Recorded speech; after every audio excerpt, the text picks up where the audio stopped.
Last podcast on the left is all about the facts. So when Southern New Hampshire University came on as a sponsor, it was time to do some research. Turns out they offer more than 200 online degree programs, and get this, criminal justice and psychology are some of the most popular. Classes have no set meeting times, and tuition rates are some of the lowest in the U.S. Want to learn even more about SNHU? Visit snhu.edu/last. Why have I asked my electrician I found on Angie.com to bury my pet hamster? I was so moved by how carefully he buried my electrical wires, I knew I could trust him to bury my sweet nibbles after his untimely end. This is very strange. Angie, the one you trust to find the ones you trust. Find pros for all your home projects at Angie.com. There's no place to escape to. This is the last podcast. On the left. That's when the cannibalism started. What was that?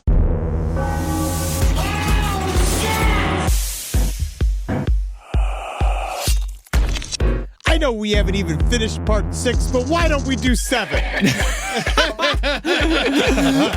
Honestly, this episode, because I got to kill so many Nazis with my words, I kind of got invigorated. I was like, I could do this fucking forever. I'm back in. I'm invigorated. I'm fucking ready to go. Welcome to the last podcast on the left, ladies and gentlemen. My name is Marcus Parks. I'm here with Henry Zabrowski. Are you ready to kill some fucking Nazis, Henry? I'm always ready to kill some Nazis with kindness.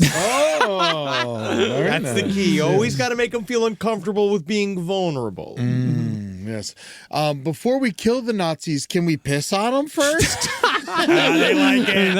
And we also have the urine ready Ed Larson with us. I'm European. European.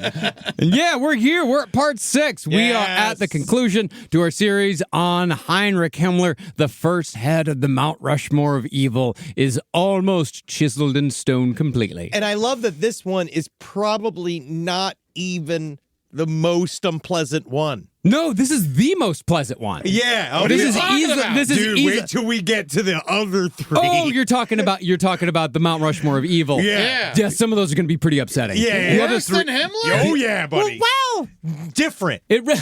Yeah, let's say different. Yeah, it's like we wanted to upset people in as many ways as we could. And that's the goal. Good. Every way. So. Would the next guy be like a doctor? No.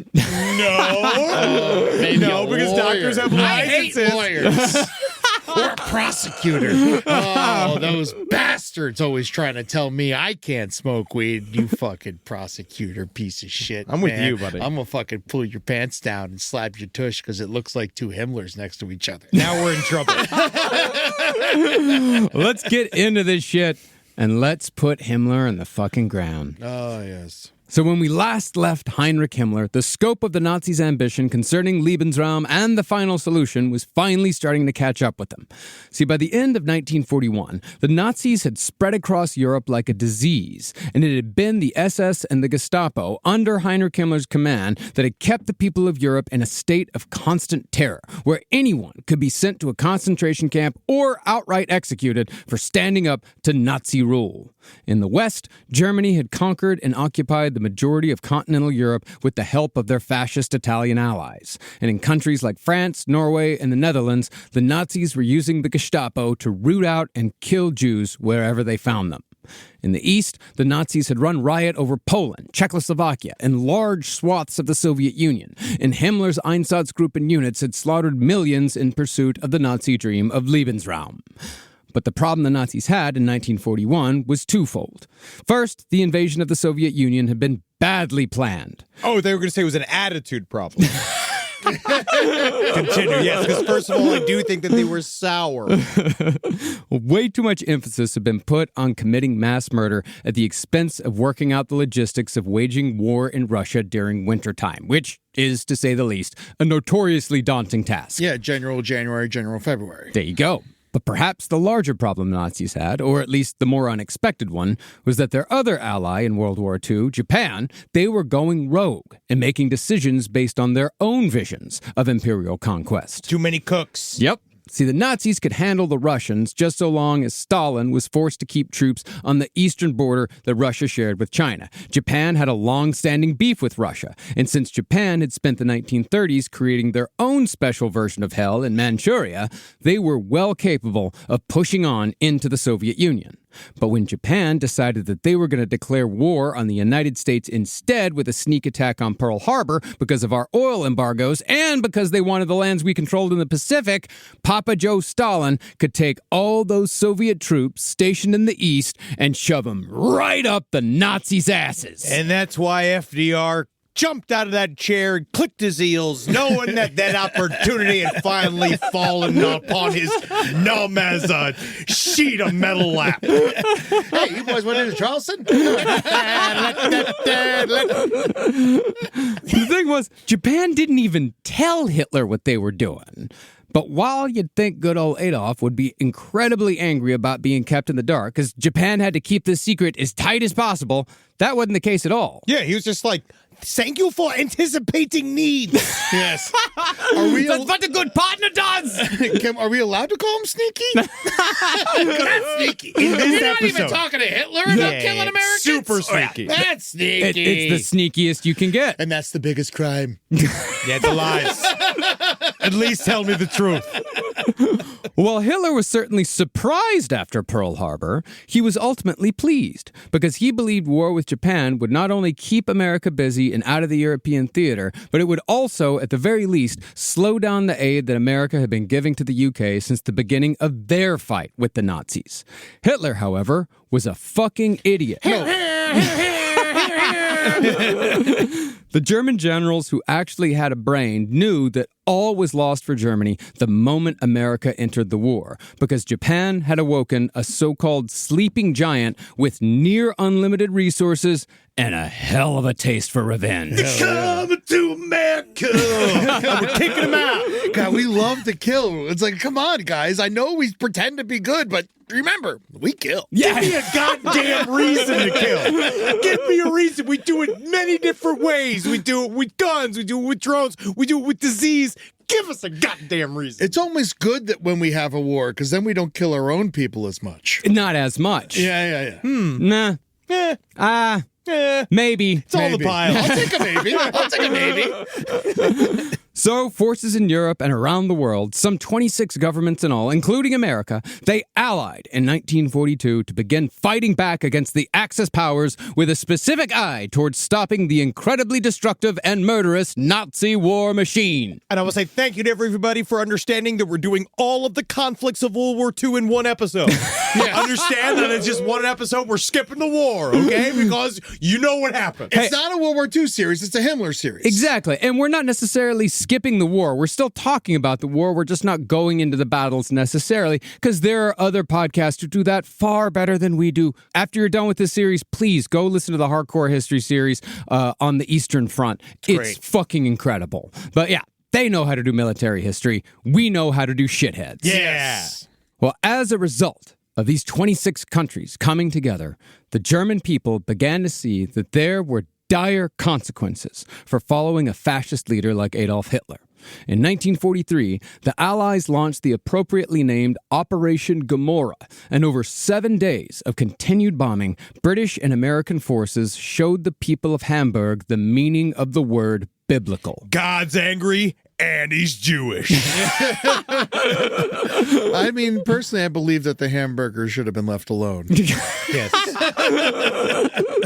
The firestorms generated by the Allies during the bombing of Hamburg spanned over 8 square miles, creating flames a mile high. An estimated 30,000 German civilians were burned alive, and that was only a preview of the hell the German people were about to endure as a result of the hell that the Nazis had unleashed upon others. Now, that's not to say that we believe roasting civilians by the thousands was the right thing to do. No, it's the fun thing to do. Yes. We know that. We know what's fun. There's a difference between what's right and what's fun. Yeah, and you cook hamburgers. Everyone knows you cook a hamburger. Yeah, you can't eat raw hamburger. Gotta get an intense sear on that. Get the Maillard effect. Yeah. I mean, there were thousands of Germans who were decidedly anti-Nazi who died in these bombings. But it is nevertheless a sign that on this last episode of our series, we're finally going to put some of these Nazis into the fucking ground where they belong, including Adolf Hitler's #1 special boy, Heinrich Himmler. Himmler. And then it's going to be sad because Hitler's main struggle is going to be finding a good friend.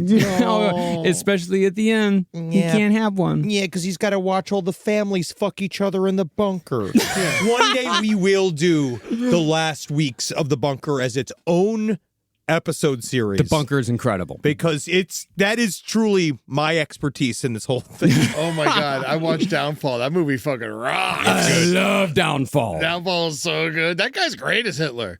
Yeah. You know, it's Best Hitler ever. Best? He is the best Hitler ever. Yeah. You're right.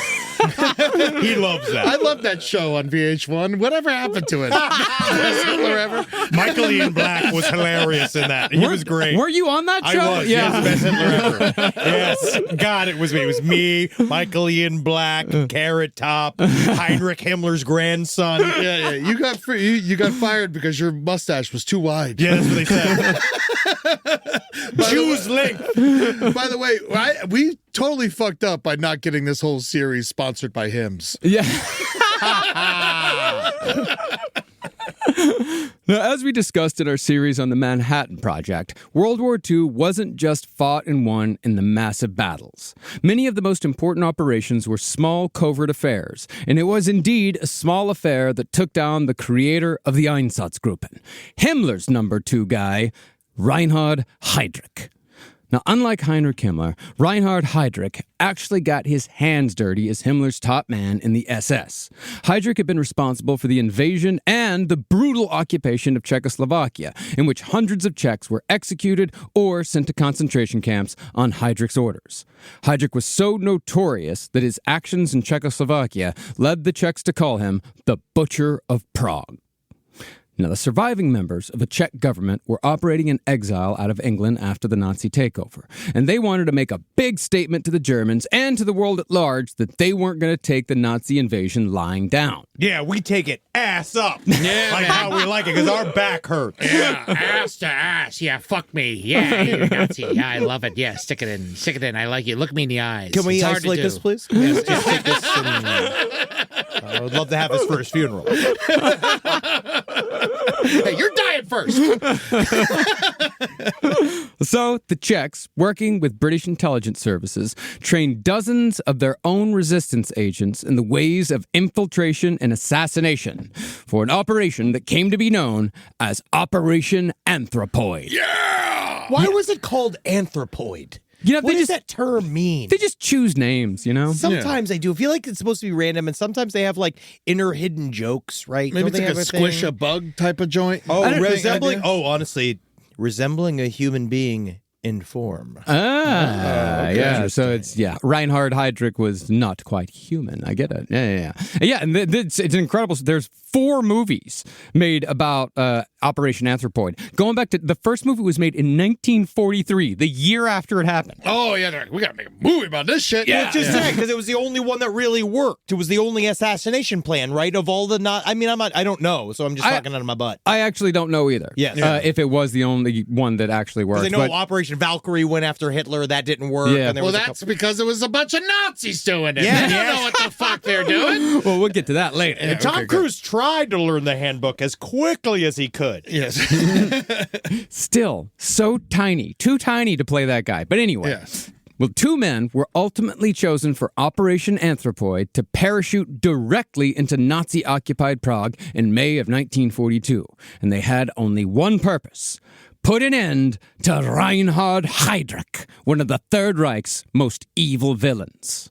The secret agents met Heydrich's car on the road to Prague and pulled out a couple of Sten submachine guns with the intention of murdering Heydrich like Sonny in The Godfather. Give me the loot! Give me the loot! Yeah. I mean, it is pretty fucking awesome. Yeah, just yeah. standing in front of a car. Just but it didn't work like that. Nope. But since the Stens were made fast and cheap, the guns jammed. Improvising, one of the Czech agents tried throwing an anti-tank grenade known as a thermos into the car's window, but his aim was off and the grenade grenade exploded near the rear tire of Heydrich's car instead. Now, Heydrich was injured in the blast, but he was still able to open the door and fire a few shots at the Czech agents as they escaped. But even though the agents hadn't obliterated Heydrich on sight into a mush of hamburger meat, what they'd done instead was far more satisfying.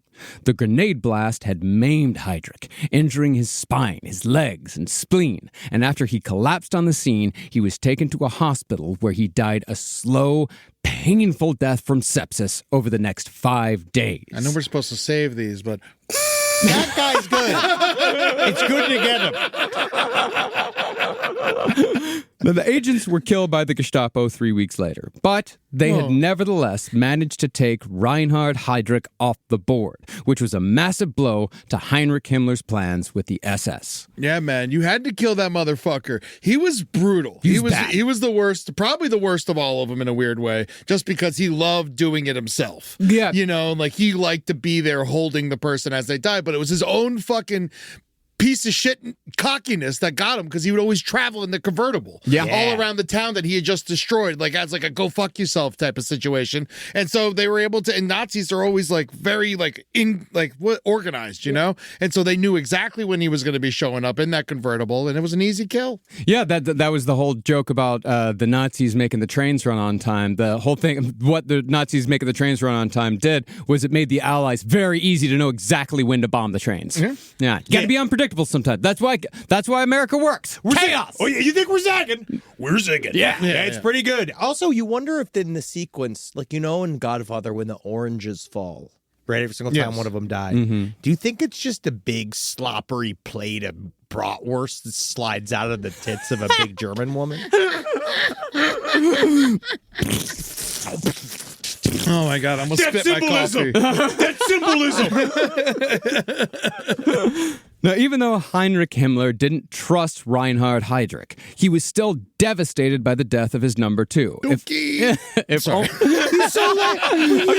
I've been waiting for fucking so many episodes. I've said number two, Heinrich's number two, so many times. And we've been waiting until the final episode. Yeah, it's nice. Yeah, I gotta wait till he farts himself to fucking death and sepsis, you fucking idiot. You dookie. You died a dookie, number two, you fucking dum-dum. But we cannot really overstate how dangerous he was. We really can't. Yeah. But, you know, Himmler was very upset, if only because it showed how vulnerable every top Nazi really was. Oh, they can get him. Oh, yeah. Apparently, grenades do the trick. Oh, yeah. Yeah, you throw a grenade at a guy, he blows up. Now, Himmler might have been discouraged after the death of his top man, but he instead continued his expansion of the Holocaust into its final form when he unveiled the mass murder factory that was Auschwitz. In July of 1942, just a month after Heydrich's death, Himmler traveled to Poland to oversee a demonstration of the camp's first gas chamber, which naturally met his approval. The trains therefore began running to Auschwitz en masse with the goal of killing as many Jewish people as possible, as fast as possible.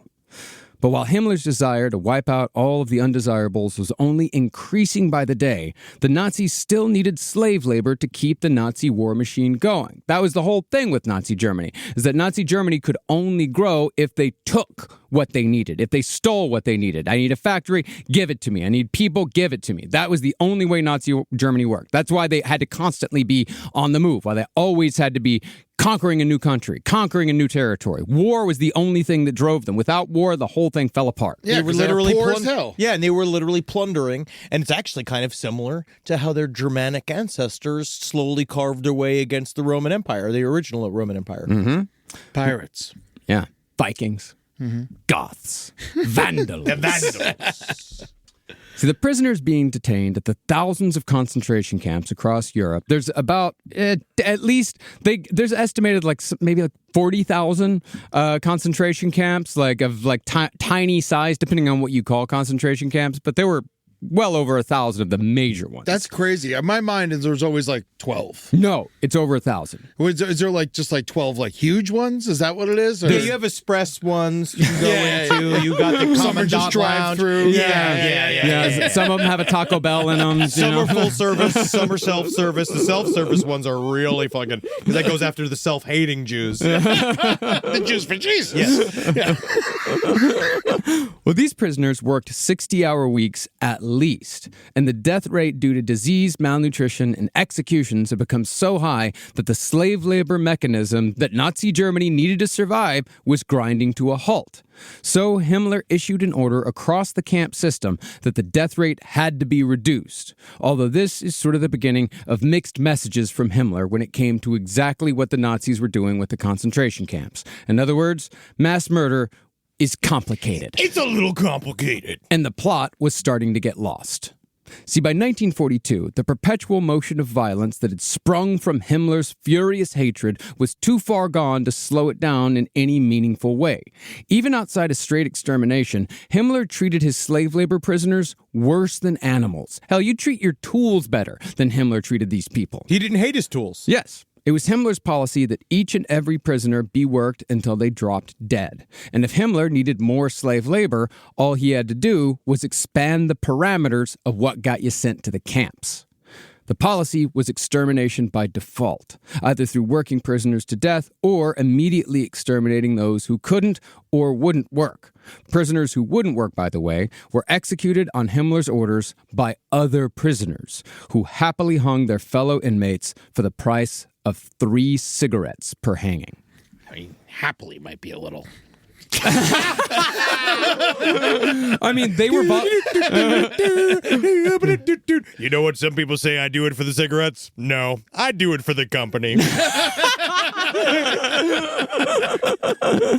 I mean, I love these guys. These executioner guys. I love these guys. Well, these guys in this, they were volunteers. Like, they were guys like, yeah, I'll, like, who wants to, because, you know, Himmler was trying to traumatize the least amount of SS men as possible. He's like, I will have the prisoners do it because, you know, the concentration camps, there were some true criminals there, some true psychopaths. I mean, remember Oscar Derlewanger, like, recruited a lot of psychopaths from the concentration camps because at this point, Heinrich Himmler made a law that any German who got a prison sentence longer than 18 years was sent to the concentration camps. Okay, so they still had like prisons. Yeah. In Germany. Oh, yeah. They had straight up just other prisons, too. Yeah. So if you were convicted of murder in Nazi Germany, you got sent to a concentration camp. So you had plenty of amoral people there who were willing to kill whoever for a few cigarettes. Oh, okay. Well, that's better. Well, that's cleared up. Now, it might go without saying, but Himmler's need to exterminate the Jews became his all-consuming obsession as the years went by. To Himmler, the existence of a single Jew in Eastern Europe was personally offensive. But while this might sound weird, not every Nazi wanted every Jewish person dead. Or at the very least, they didn't, and this is probably more accurate, they didn't see the need to spend so much time and so many resources murdering every single one of them. They're in the middle of a war. Yeah, they are. Yeah, it's a distraction. Yeah. Himmler would actually get into arguments with other top Nazis about what he was doing, but he could always fall back on the claim that everything was being done on Hitler's orders, and the other Nazis would do well to not question the vision of the Führer. This, however, was not just a claim. It was the truth. See, while Himmler was more loyal to Nazism than he was to Hitler personally, he still very much loved Hitler. It's so hard not to. Separate the art from the artist. He was still a big fan, because aside from a few of the diehards, Hitler was the only other guy out there who hated Jewish people as badly as Himmler did. But there was also nobody else out there who was as scared of the Jews as Hitler was. You know, it's kind of like that guy who stands up the motorcycle for Rob Halford every night on Judas Priest. He keeps the dream alive. Yeah. Like, we know it's on a track, but they pretend to wheel it out. Yeah. They pretend to start it up for him. Yeah. And that's Heinrich Himmler. Oh, okay. Yeah, it's the guy who makes the guitar spin for ZZ Top. Yeah. yeah. I got you. Yeah, because is he ZZ Top if the guitars don't spin? Yes. No, it's Is certainly not. Hitler without killing all the Jews? No. You can't just kill some of them once you start. Yeah, but Can we also isolate that as well? There's several of these I want to do. We'll put the timestamp on that. It's like 29 minutes. It is hard to make this kind of funny. I am doing everything I can by betraying my people. No, you're not betraying your people. You are participating in a long and beautiful tradition that goes all the way back to it's springtime for Hitler in Germany. Wow, we're terrible. Yep. Yeah. Hey, man, we ain't going to Broadway. I don't need it, dude. It's bloated, man. It's the arm of the Mossad, dude. Well, the point here is that Himmler did have a lot of respect for Adolf Hitler. By the early 1940s, Hitler and Himmler had known each other for 20 years. Oh, that's like us. Yeah. And Hitler believed that there was no Nazi more loyal than Heinrich Himmler. But aside from their shared love of Lebensraum, Himmler was actually loyal, yes. But it was mostly because Hitler was a super scary guy who actually frightened Himmler quite a bit. You might say that about Adolf Hitler. You know what I mean? You might call him a little bit of a scary guy. Yeah, right? he was intimidating. Yeah, he had a lot going on there, and he got, his whims were kind of hard to follow. Yeah, when you yell every word you say, it gets a little crazy. It's just hard, But people react the same way to me. Do we think Hitler actually killed people with his own hands? He saw action. Yeah, I mean, he did see action, but he was a messenger. He wasn't an actual soldier in World War I. He just ran messages between the trenches. That last thing I saw was so crazy. I just saw the bloodiest shit ever. So you want me to send your subscription in to Best German Ever? Well, so sometimes you do have to kill the messenger. Yep. Sometimes, yeah. You would, if they were correct. Yeah. No, there is actually a story that a British soldier told that he had the opportunity to kill Hitler. He remembered him, and he had the opportunity while Hitler was running messages during World War I, and he decided to spare his life. Wow. Yeah. Mistake. Yeah. Fucking dumb. Never do that, guys. Yeah. Soldiers, never do that, okay? Yeah, kill them all. Now, I know we're deep into something, but who had the haircut first? Himmler or Hitler? You know what? I would say parallel thinking. Parallel thinking? Yeah. It was the zeitgeist. Yeah. Well, they killed him too, unfortunately. Well, for Hitler's part, he became attached to Heinrich Himmler partly because one of the SS's main functions from the beginning was to protect Hitler from assassinations. So Himmler acted almost like a security blanket for the Fuhrer. But more importantly, Hitler knew that Himmler's remarkable skills as an administrator and Himmler's dedication to Nazi Party doctrine meant that Himmler would carry out any order that Hitler gave him without objection, no matter how abominable it may be.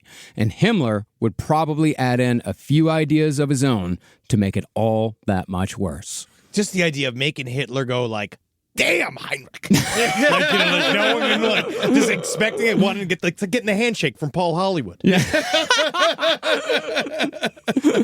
Man, and for all of you playing the Himmler drinking game at home, that was a tough tough paragraph. Yeah. Himmler knew that Himmler would do what Himmler did. Rise from your grave.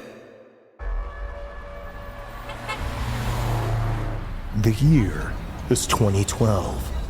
The setting, New York City.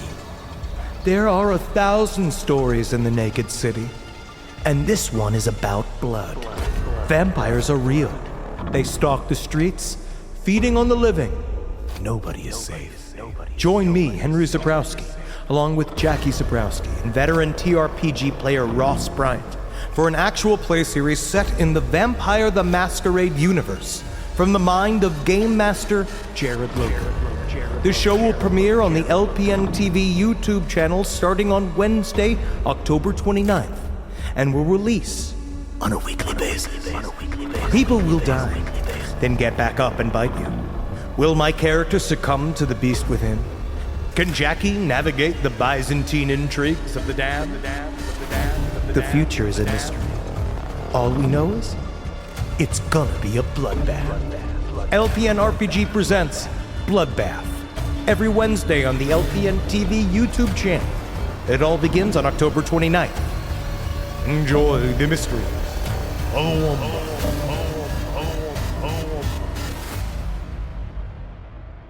This podcast is brought to you by Squarespace. Squarespace is an all-in-one website platform that helps you stand out online. Yes, that's right. You don't have to smash your face with a hammer. You can just start a business. It's got everything you need on Squarespace, from securing your domain to building a professional site and showcasing your work all in one place. Let's say you want to show everybody how you can carve your ribs out of your lower abdomen so that you look more like a Ken doll. That's amazing. You can bring your vision to life with AI-powered design or curated templates, plus flexible editing tools that helps you create something that truly reflects your style, especially if you are somebody that is trying to corrupt the young men of America. That's what Squarespace is really going to help you. Squarespace makes it easy. It makes it easy for you to put all that together, and you just go to Squarespace and do it all.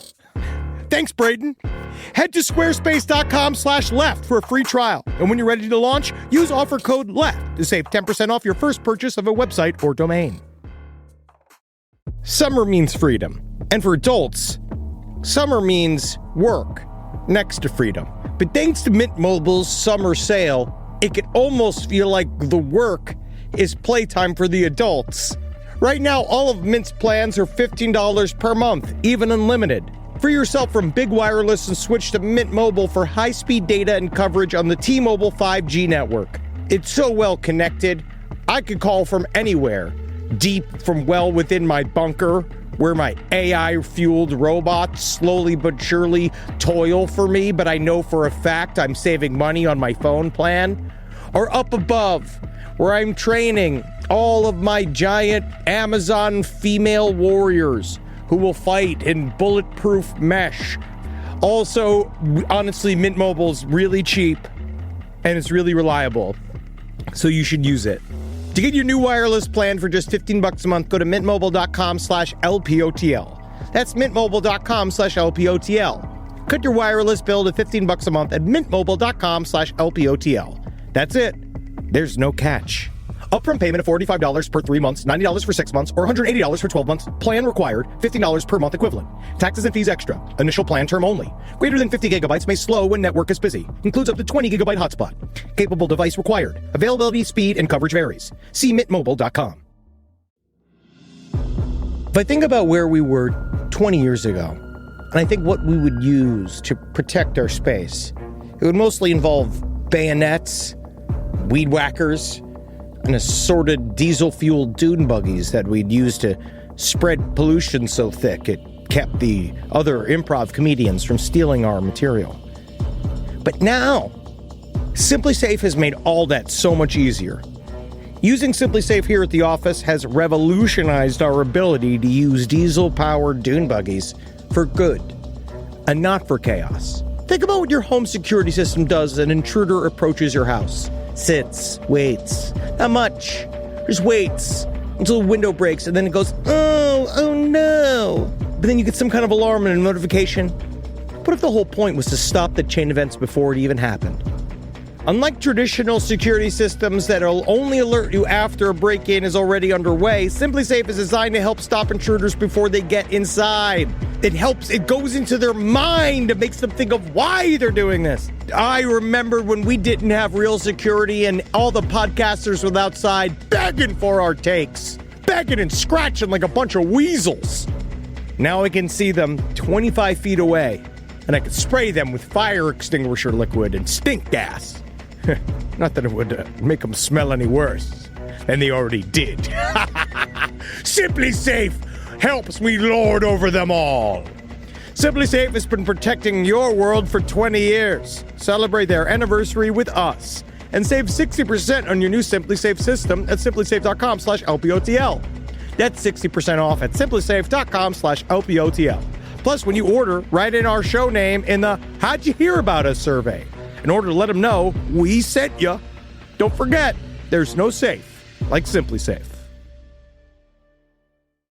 Now, the problem with being Adolf Hitler's main dude was that it came with a lot of responsibility. Because if anything defines a Nazi, it's being busy. But after Reinhard Heydrich was killed, Himmler had lost his most capable subordinate in carrying out Hitler's most diabolical orders. Because Hitler insisted on doing everything himself, he therefore carried the full burden of carrying out the policies of mass murder after Heydrich's death, and the resulting stress only exacerbated the lifelong health problems that were caused by Himmler's weak constitution. More dookie talk. I get it, dude. I get it, man. Stress is the killer. It's not concentration camps. See, Himmler was above all a very nervous man, and his constant anxiety, paranoia, and hatred would cause intense stomach cramps. This was a lifelong problem. But eventually, Himmler found a solution in the form of an Estonian-born massage therapist from Finland named Felix Kirsten.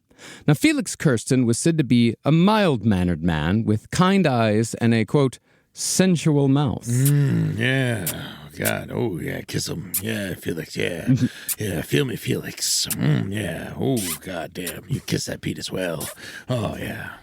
Jesus. Gross. I hated that. I really didn't like any part of that. Yeah, In any that's why way. you don't want to get a sensual mouth.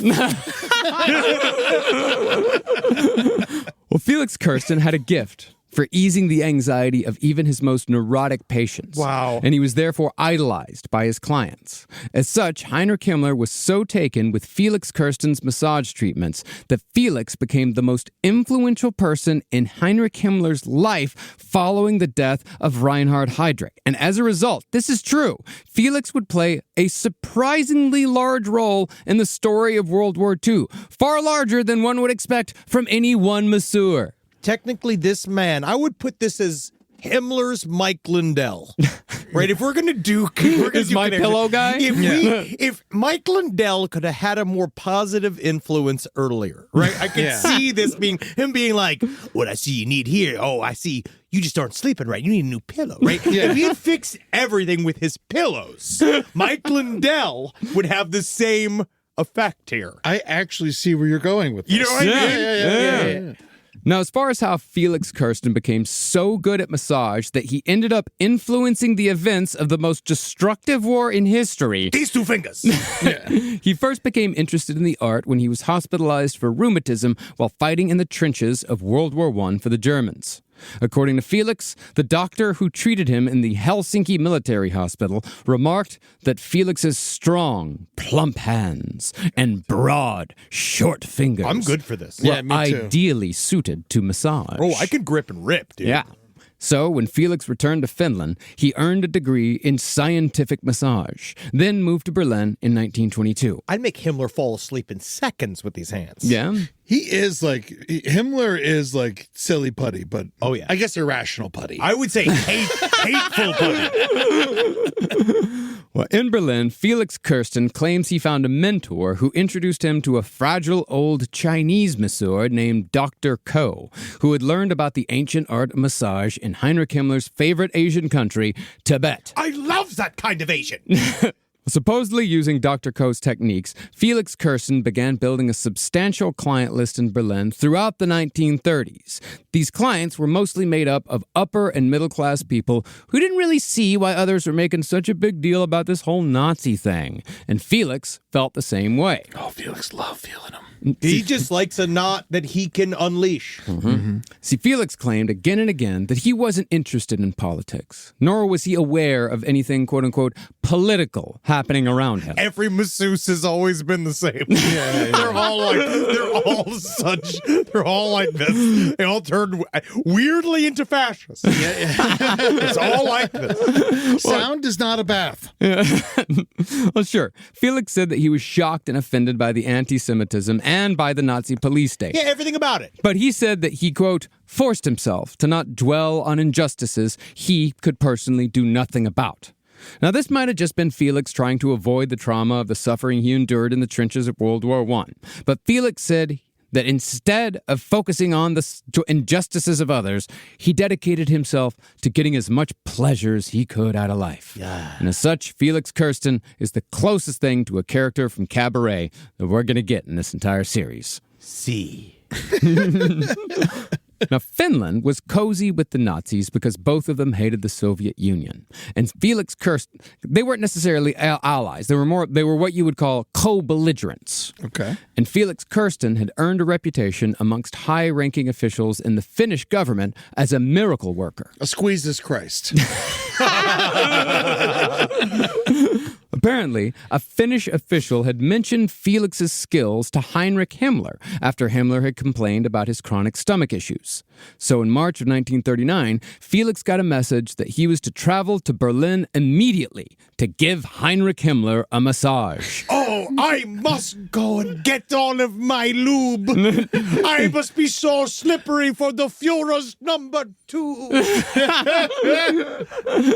Incredibly, as Felix's hands kneaded and pressed upon Himmler's horrible little body, Felix found the nerve centers that caused Himmler's stomach cramps. Himmler, meanwhile, jabbered on during the massage about how his stomach troubles robbed him of the energy that he needed to do his quote-unquote important work. Yeah, I can feel it right here. It's in the shoulder, in the right shoulder. Do you write forms ordering gas with this side? How did you know? I can feel it in here. Yeah. Is it too much, you think? Yeah, I'm kind of thinking that. Can you switch to stamps? Instead of writing it out, maybe you could switch to the left hand because I can feel on this side because this is more for, I feel this. This is your slap and Jew side, right? Yeah. Yeah, I can feel like the, I can feel the joy here. It's over here. I can see that you're bunched up by schedules. Too many schedules, I know. Right? Yes. Let me get in there. Oh, in there. Come on, my belly. Now remember, this is early 1939. This is before the invasion of Poland. It's before the Einsatzgruppen. It's before the worst of the Holocaust. He had these ideas on the massage table? No, what I'm saying is that it's not like he had the ideas on the massage table, but Himmler was still a known quantity. He was known as the guy who hated Jews. Yeah. But Felix knew nothing about Himmler's so-called important work because Felix didn't care about politics. And sure enough, by the end of that first session, Felix had eased Himmler's pain for the first time in Himmler's miserable life, thereby enabling Himmler to fully focus on the task at hand. That task, of course, was the Holocaust. I'm sorry. Fucking Felix. God damn it. Just like, all better now. Yeah. God, I can write so many more forms now. It's true. I know. It's true. I just sitting here picturing this guy because his belly hurt. So Yeah. I just picture him just rubbing his belly a bunch. Like it's not even like a good massage. I'm making his belly talk. I hate Jews. That sounds like you. Surprisingly relaxing. It sounds like you. Now, for Heinrich Himmler, Felix's massages were a confirmation of his beliefs regarding modern medicine.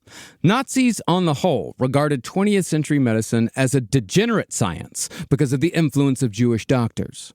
So Nazis were all about alternative medicine and homeopathic remedies.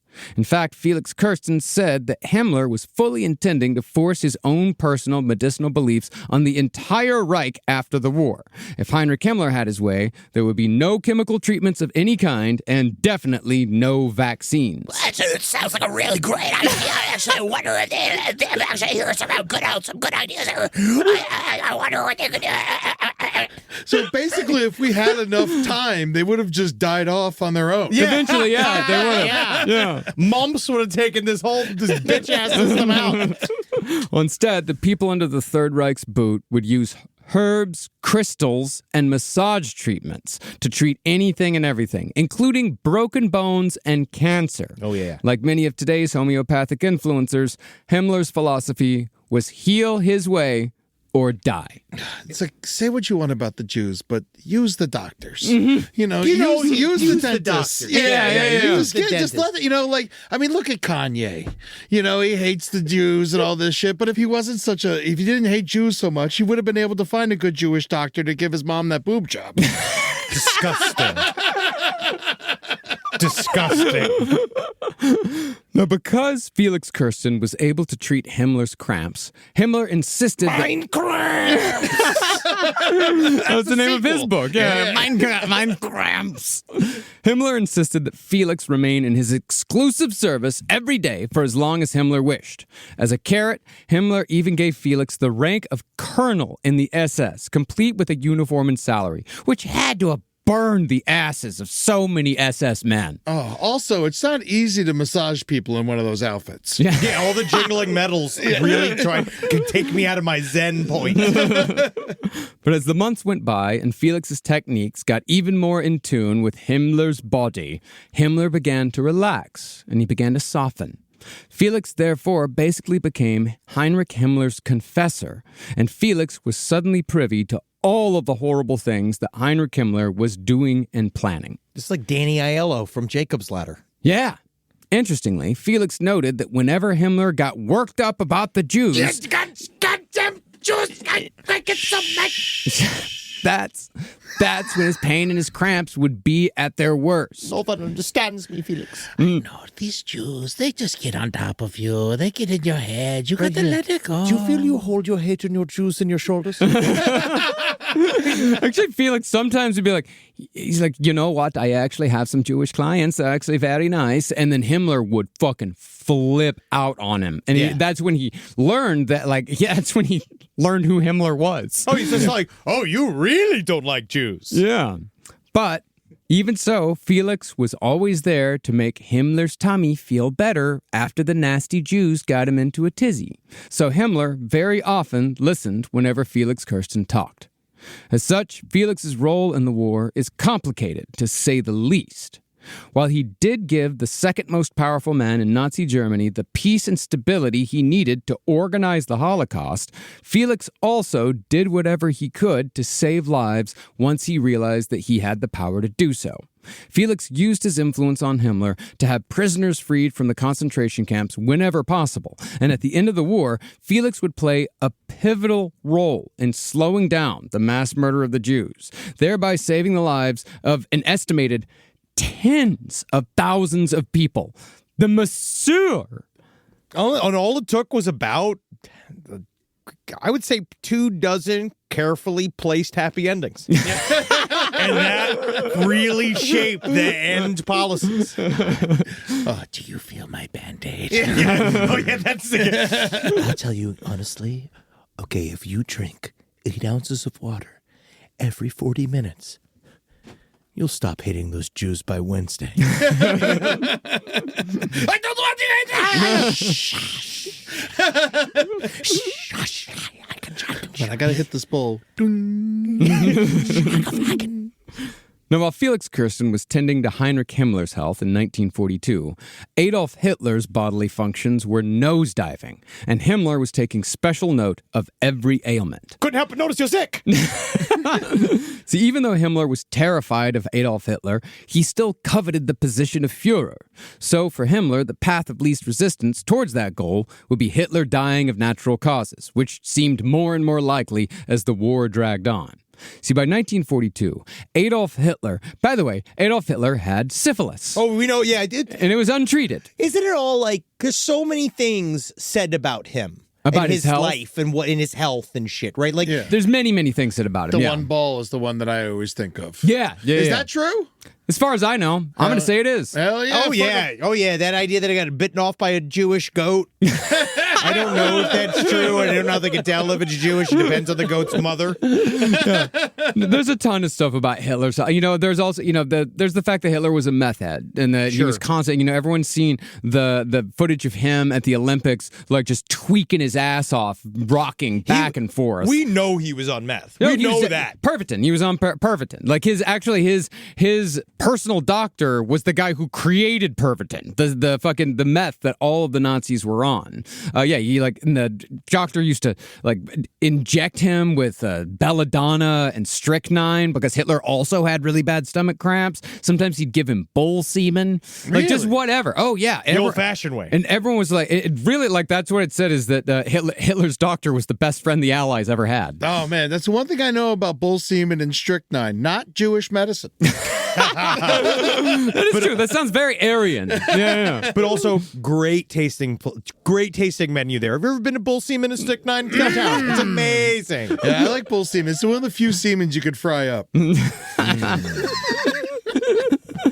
No, Adolf Hitler's untreated syphilis began showing symptoms by 1942. Insomnia, dizziness, headaches, progressive paralysis. And by 1943, Hitler was showing signs of Parkinson's disease. This could be seen clearly in the final footage that was shot of Hitler, where his hand is shaking like there's a motor attached to it while he was talking to a group of Hitler Youth just before the bad day in the bunker. It's all that hiling. Yeah, too much hiling. You know? Yeah, carpal tunnel Heikenschleichen.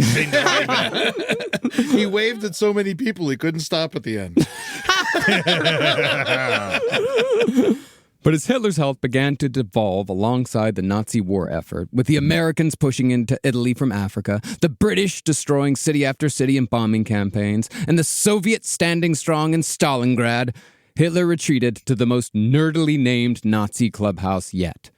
This military outpost, located in the forests of East Prussia, was called, without irony, the Wolfslayer. Yeah, the old details wag the Nazi Hitler. Yeah. It sounds like a furry club. Yeah, it does. Yeah. It does. Sounds like a place where you buy dice. This is where my dogs sleep. Once Hitler retreated to the Wolfslayer, he didn't go outside, he didn't exercise, and he only received his ministers, trusted men like Göring, Goebbels, and of course, Himmler. Himmler, however, was not the only one who could see that the cheese was sliding off Hitler's cracker. Göring, in particular, was trying to position himself to take over as Führer, but Himmler remained cautious and did his best to stay out of the machinations of the other top Nazis whenever he visited the Wolf's Lair. Now, as the Russian counterattack kept going badly for the Nazis on the Eastern Front, it became quite obvious that the Soviets were going to begin retaking land. Once retaken, the Soviets were going to very quickly discover what the Einsatzgruppen had done in the wake of the initial Nazi advance, and in the years since the Nazis had occupied the land. And they're going to be like, great idea! Yeah, I was going to say, would they even care? No. Well, they do bad. The Soviets? Oh, yeah. Yeah. They killed everybody. Yeah. It's the wanton killing of women and children. Yeah. They cared quite a bit. Yeah. And we'll show later on just how much they cared and how they showed their displeasure to the German people. Well, the top Nazis began discussing how to remove any traces of the mass executions that had been carried out by the Einsatzgruppen between 1939 and 1943. And the best idea they had was dreamed up by a Nazi with the ridiculous name of Paul Blobel. But in contrast to the hilarious name, Blobel was actually one of the worst of Himmler's men. I actually don't know why you thought my name would make me better. I don't know why you thought that you'd raise your expectations for me. My name's Mr. Blowbo. Let me put some more blubber in your mouth there, Mr. Blowbo. I'm honestly so sad I don't know if I can commit atrocities today. I'm really not into it. I need to make a mental health break from my atrocities. Here, enjoy another fat wurst. Thank you. I don't bite. Well, in addition to pioneering the use of the gas vans and organizing the massacre at Babi Yar, that's, by the way, the worst single massacre in all of World War II. Thank you. Blobel had also developed the concentration camp gas chambers. Well, yeah. Well, why don't you read all my credits? I actually don't have time to go through all the horrible things that Blobel did. I know. But since Blobel had made the mess, he was given the job of cleaning it up. Blobel's best idea was to just burn the millions of corpses in a series of ghastly bonfires. So he began stacking the corpses with railroad ties and soaking the piles in gasoline. But this open-air cremation system caused health problems for everyone involved, and the massive amount of bodily fluids leaking from the corpses seeped so deeply into the ground that it began to poison the water wells. Those fucking idiots. Well, what are you going to do? You got to get rid of them. I say don't kill him in the first place. That would be better. Controversial. That's me, though. Yeah, I'm a pussy. Now, the Nazis very much needed a solution here. because in February of 1943, the Nazis were at long last defeated in the Battle of Stalingrad, the bloodiest battle in human history. Stalingrad had consumed 1.8 million lives. Jesus fucking Christ. But the Soviets had come out on top, and the Nazis were fully in retreat. Seeing the writing on the walls, Heinrich Himmler contacted Paul Blobel and told him to redouble his efforts in destroying any evidence of genocide that had been committed by the Einsatzgruppen on Himmler's orders.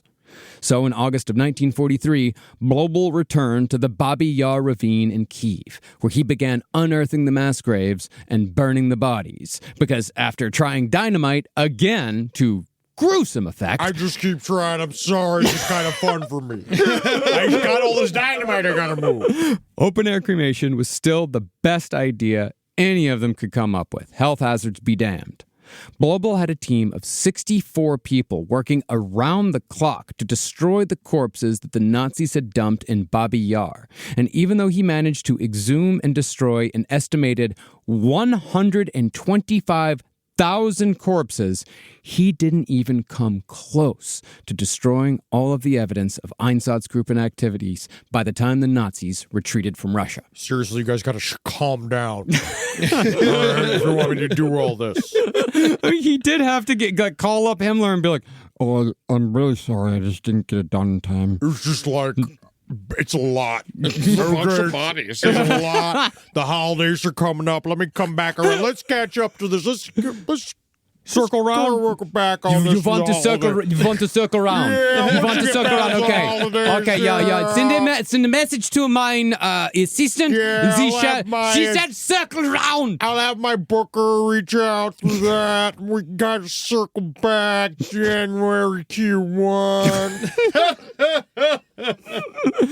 Now, Heinrich Himmler, meanwhile, was very much starting to realize that if anyone was going down for this whole Holocaust thing, it was going to be him.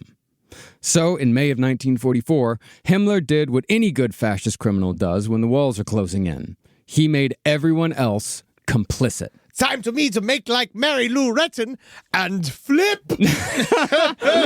Oh, he's not flipping yet. Not yet. This is not already in there. He's stretching the calves. Yeah, no. He's stretching the calves. He's waiting. He's trying to figure out how to flip. Yeah. See, while the Nazis did talk a lot in public about getting rid of the Jewish people, the final solution itself was not openly talked about very often. Because that would make them all criminally liable. Yep. And if it was rarely discussed in explicit terms amongst the top Nazi brass. I mean, yeah, the Einsatzgruppen guys talked about it. The guys at Auschwitz, they talked about it. You could say that, that's just them daydreaming and having fun.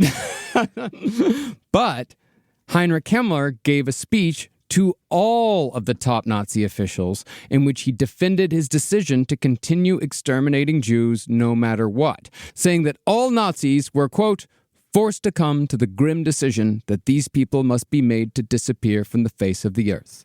But the point of this speech, really, was that there was now no top Nazi who could say that he didn't know exactly what Heinrich Himmler had been doing in the name of the Nazi Party. Until they all go, when he said it, they all go, no.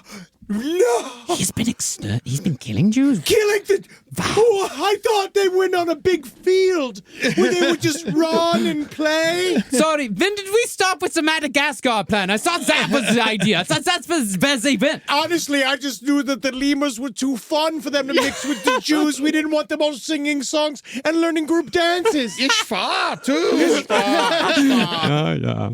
But in other words, it was now in every top Nazi's best interest to either help Himmler cover up what he'd done or do whatever they could to avoid defeat, because the hidden message behind Himmler's speech was that if I'm going down, all you fuckers are going down with me. Oh, yeah, the ultimate Nazi. Did we know what was happening at this point? Yeah. And we were just ignoring it, or was it? Because I'm very it's confusing to me because I see certain things.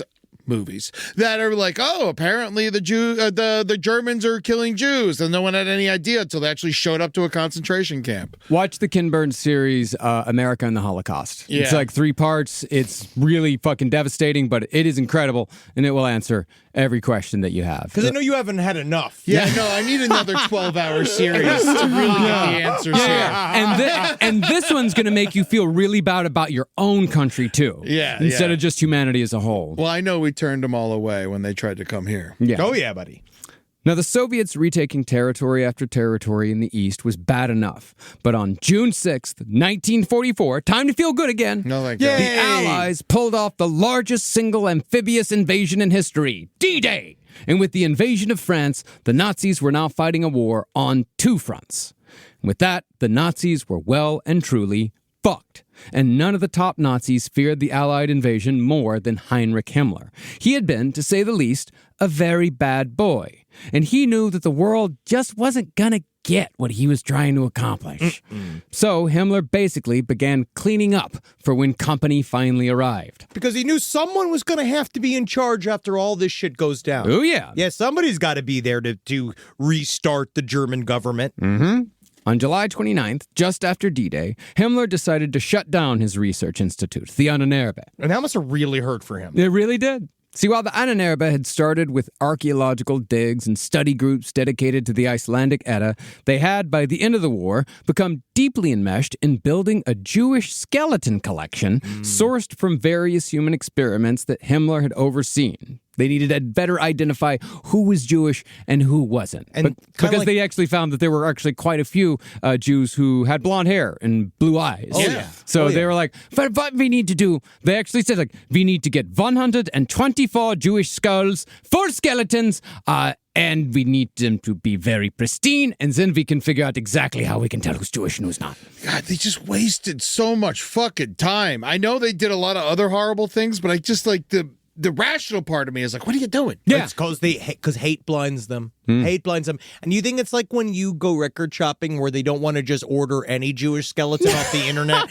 They want to find one. They want to find a good one. It's about the hunt. Yeah. And did they find anything was different? No. Of course not. Yeah, as far as I know, yarmulke dance. Yeah, but that's different. That it's a whole. That's another. Depends on what kind of Jewish person you are. Well, it was all based on phrenology. You know, the fucking pseudoscience where it's like the shape of your head, the shape of your skull predicts all of your behavior, even predicts like what jobs you'll be good at. You know, That's stupid Django Unchained shit. Exactly. Yes. Yeah. Yeah. No, and the Nazis were full believers in that, and the Jewish skeleton collection was an outcropping of phrenology. But when Himmler had the Ahnenerbe evacuated, he had his scientists hide all their research files in an actual cave called Little Devil's Hole near the village of Pottenstein for later retrieval. Because, as we're about to find out, Heinrich Himmler was nothing if not an optimist. He fully believed that he could somehow weather the coming storm if only he could position everything in just the right light. And once he pulled that off, his scientists would be able to return to their so-called research once the heat had died down. Just him looking at the Holocaust, being like, "So you're gonna get over this." Yeah. Everybody's gonna get over this. We're gonna really move. And then he was correct. That attitude, though, had gotten him where he was at this point. Yeah. It had. Yeah, But, like, yeah. just keep pushing forward, no matter what. Just keep swimming. Now, most of the serious military minds in the Wehrmacht knew that the war was unwinnable after D-Day, and they saw absolutely no point in continuing the fight. But they also knew that the war was going to drag on for as long as Adolf Hitler was in power. Fighting to the death was actually kind of Hitler's dream anyway. Yeah. It's like if a pilot's always wanted to go crashing his plane. And that's why he refused to leave Berlin, right? Well, yeah, I mean, he went to Berlin partly because he had nowhere else to go, and that's just he knew that was the place of last resort, and he knew that the Russians would have to kill as many people as possible. If he was right in the center of Berlin, then they would have to kill everyone to get to Hitler. Because the big reason why so many Germans have believed that they were quote-unquote stabbed in the back with their surrender after World War I is because while the Great War seemed to be going well in the eyes of the average soldier on the ground in 1919, soldiers like Adolf Hitler himself, Germany's generals had gamed out the whole thing and had rightfully seen that the Great War was unwinnable. So, rather than needlessly waste lives on pride, the Germans surrendered in 1919 to spare the German people the continuation of a war that would have destroyed all of Germany for no reason at all. Hitler, of course, was of the exact opposite mindset. Sequel's always worse. Yep. If victory for Germany was impossible, then Hitler was going to take Germany all the way down to the depths of hell with him as he melted down. Because if fascist leaders are good at anything, it's temper tantrums. That's actually how they describe Hitler much of the time. Is like he's got the temperament of a toddler. Yeah. He throws tantrums constantly, and he's always been that way. Yeah, that's how he's depicted in most movies. And so, in order to try to spare the total destruction of Germany in World War II, a group of senior Nazis decided to finally take Hitler out with a time bomb briefcase planted in the Wolfslayer, in what came to be known as Operation Valkyrie. Yeah. Now, the briefcase, planted by a colonel named Klaus Philipp Maria Justinian Schenkgraf von Stauffenberg. This is the problem. It's the issue. We're concentrating on names, we're not concentrating on assassinating Hitler. Yeah, you can't decide if you're Santa Claus. Stop that name. Start writing blueprints for how to kill Hitler. Are you Maria? Like, holy fucking shit. Concentrate a little bit. The briefcase was tragically pushed away from Hitler completely by accident after von Stauffenberg set the timer. Another Nazi took the brunt of the blast, and Hitler came away with only minor injuries. It really is a quirk of history. There were 10 minutes between the time that he set the timer and the time that the bomb went off, and someone just, this briefcase is in the way, and moved it. That's so fucking annoying. It really is. 2 suitcases. 6 suitcases. You're gonna have to blow up the room you're in. Sorry, guys. Everybody's got to go. Yeah, maybe just strap it to your chest. I don't know. Sorry, guys. Heinrich Himmler, of course, was tasked with finding the assassins. Himmler learned the identities of the conspirators and had them arrested and executed the very next day. Hitler was characteristically furious, but the attempted assassination had only served to shrink the circle of people that Hitler trusted to an even smaller number. And didn't Hitler love von Stauffenberg? He did. Von Stauffenberg was one of the most respected soldiers in all of Germany. Everyone loved von Stauffenberg. It really broke his heart. It did. See, that is the guy he trusted. No, and that is the thing about Hitler is that, yeah, near the end, like, he's just, why is everybody turning on me? Everybody's mad at me as if I started a war with the world. It's like the whole world is angry with me and my actions. Do you think that those Nazis weren't Nazis, or do you think that they were just trying to, like, save face for when this all came crashing down? Can it all be one? The guys in Operation Valkyrie? Yeah. Complicated answer. Because there were a lot of Germans in the Wehrmacht who hated the Nazis, hated Hitler, but they kind of justified staying in the war because they said that they were fighting for the German people and they were doing everything they could to try to save as many German lives as possible. They said, if I abandoned my people, then all of these boys are going to die. But on the other hand, that also meant that they were fighting for Adolf Hitler at the end of the day. So it's like the trainers at SeaWorld. Yes. Actually, it's almost exactly like that. Yeah. It's like the people who build the bears at Build-A-Bear. Making these soulless automatons to go live life and then die and go to hell because they'll never be saved by the light of Christ. Starting to feel guilty selling all these bears. Just releasing them into the world to be tortured and then buried alive.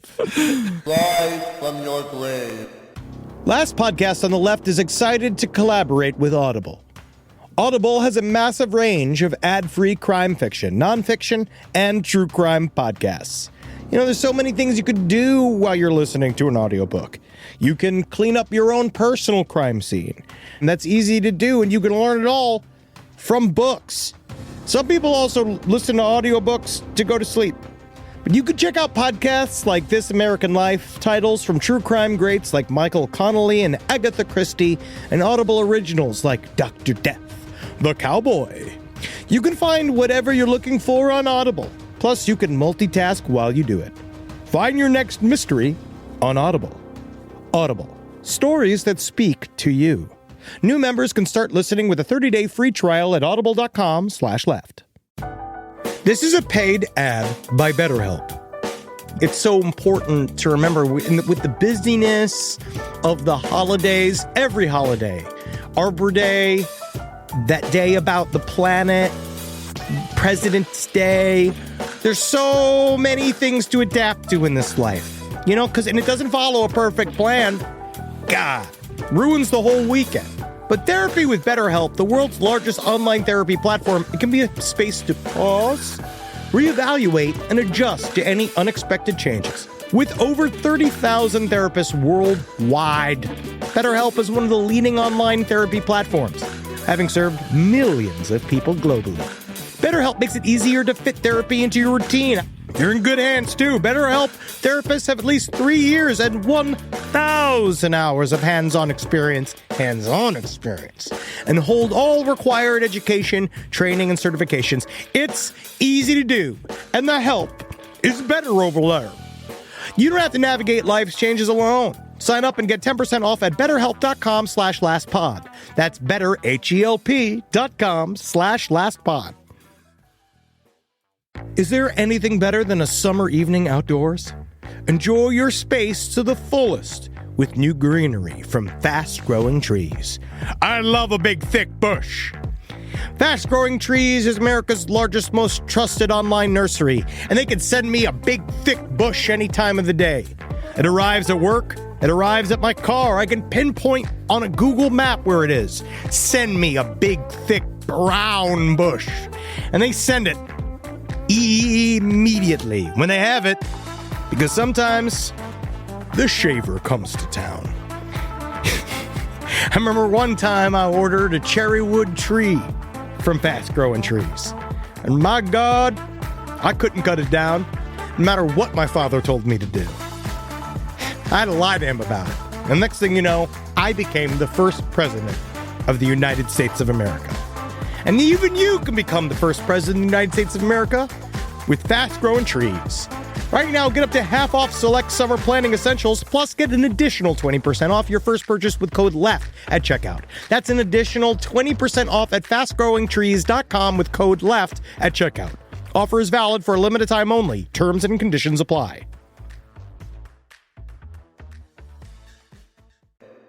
Now, outwardly, Himmler was still acting as if the Nazis would never be defeated.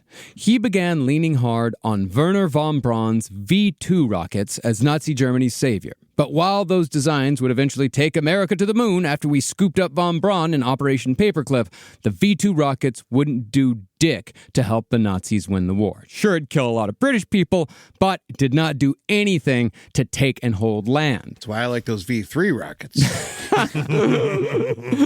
Well, as such, the Allied forces kept gaining momentum, and as they took more land and began liberating more concentration camps, the machinery of Himmler's genocide was becoming more and more difficult to operate.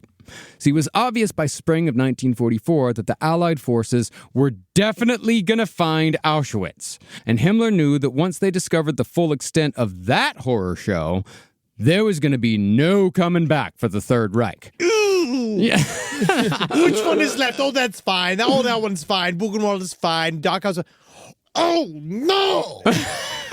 They say hindsight is 20/20.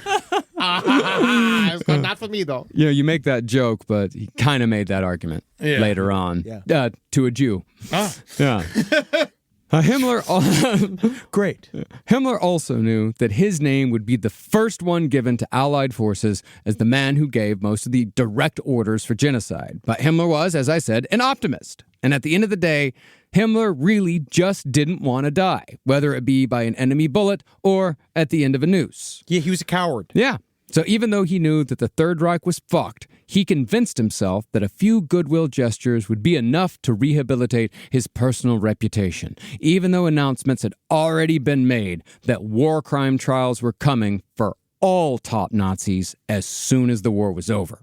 And it's at this point in the story that we see the return of Heinrich Himmler's masseur, Felix Kirsten. See, Felix really was an incredible massage therapist with high-powered clients.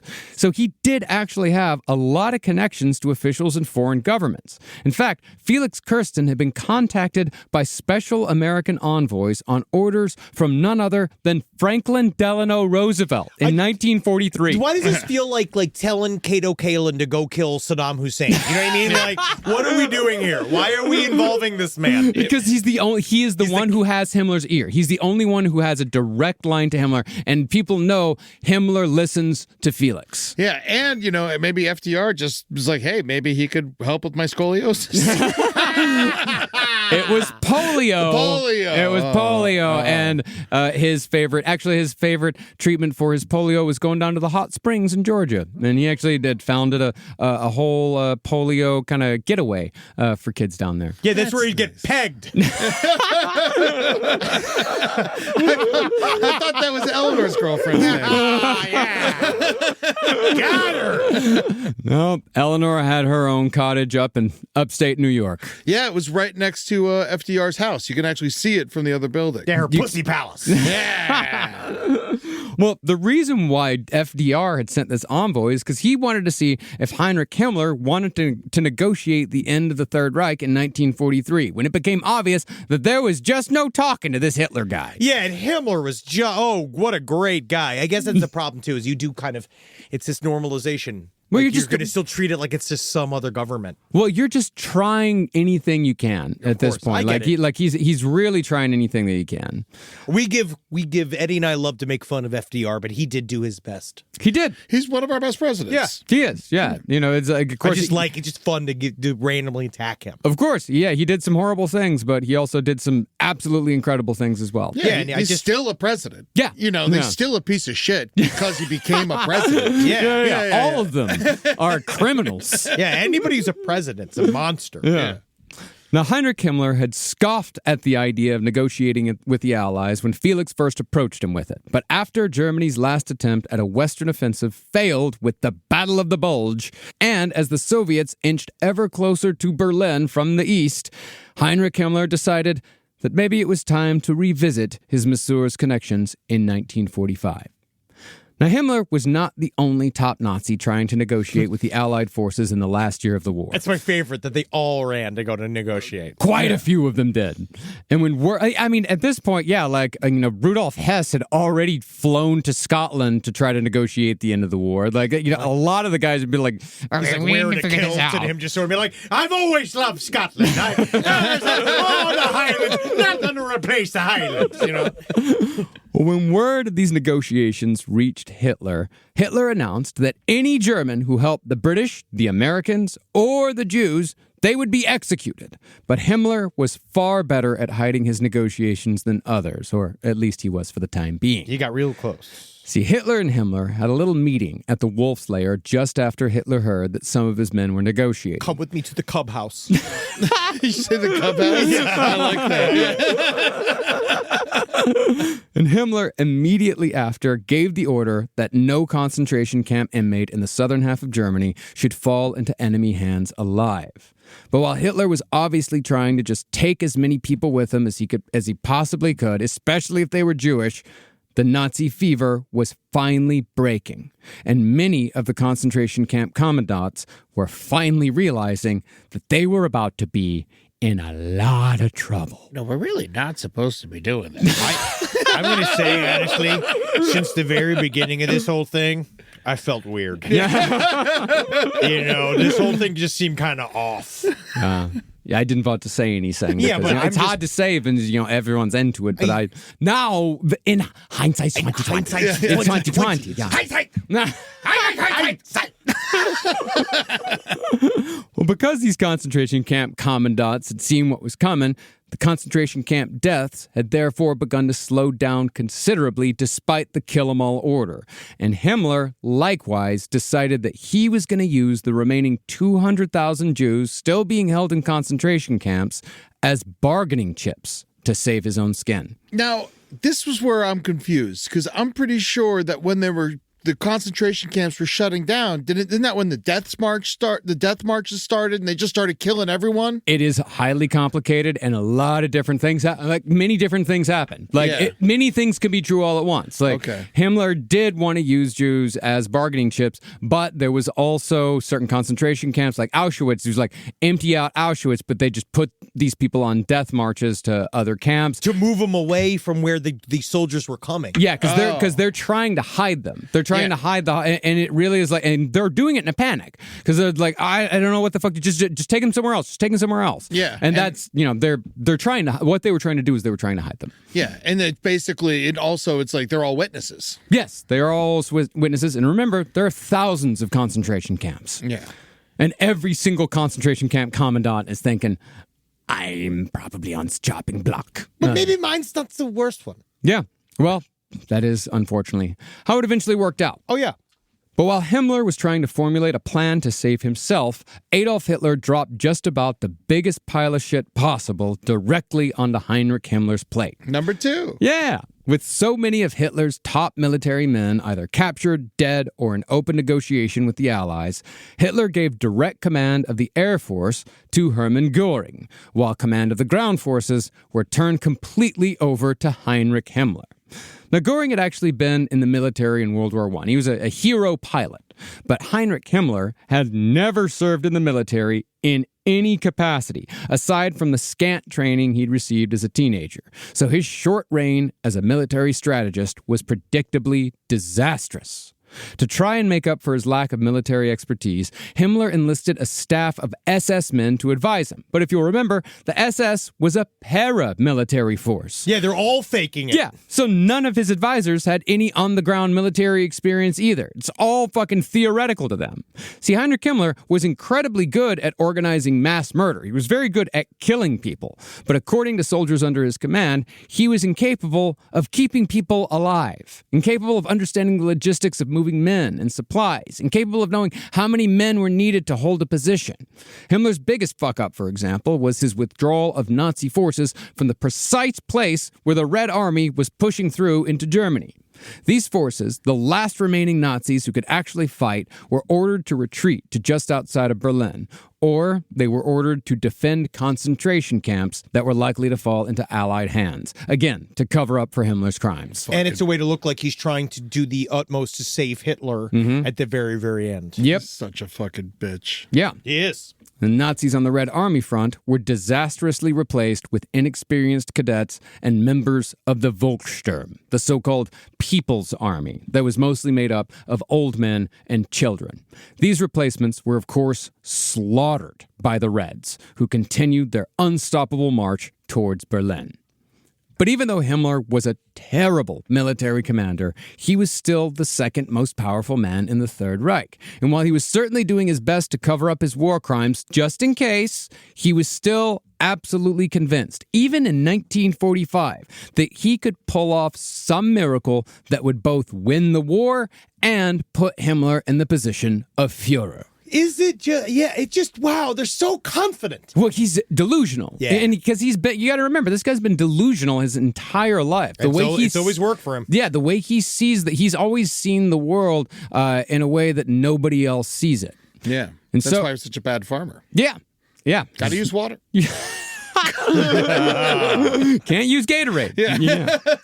And so, in the final months of the war, Himmler became obsessed with a scheme to build a bizarre electrical weapon based on the fantasies surrounding Norse mythology that had been nurtured by his bogus Ahnenerbe research. All of this, God, this just makes me want to play Wolfenstein all over again. Oh, yeah. It's like Doom, but with Nazis. It's so much more fun. It's made by the same people. Oh, okay, that makes sense. Yeah, I love Wolfenstein so much.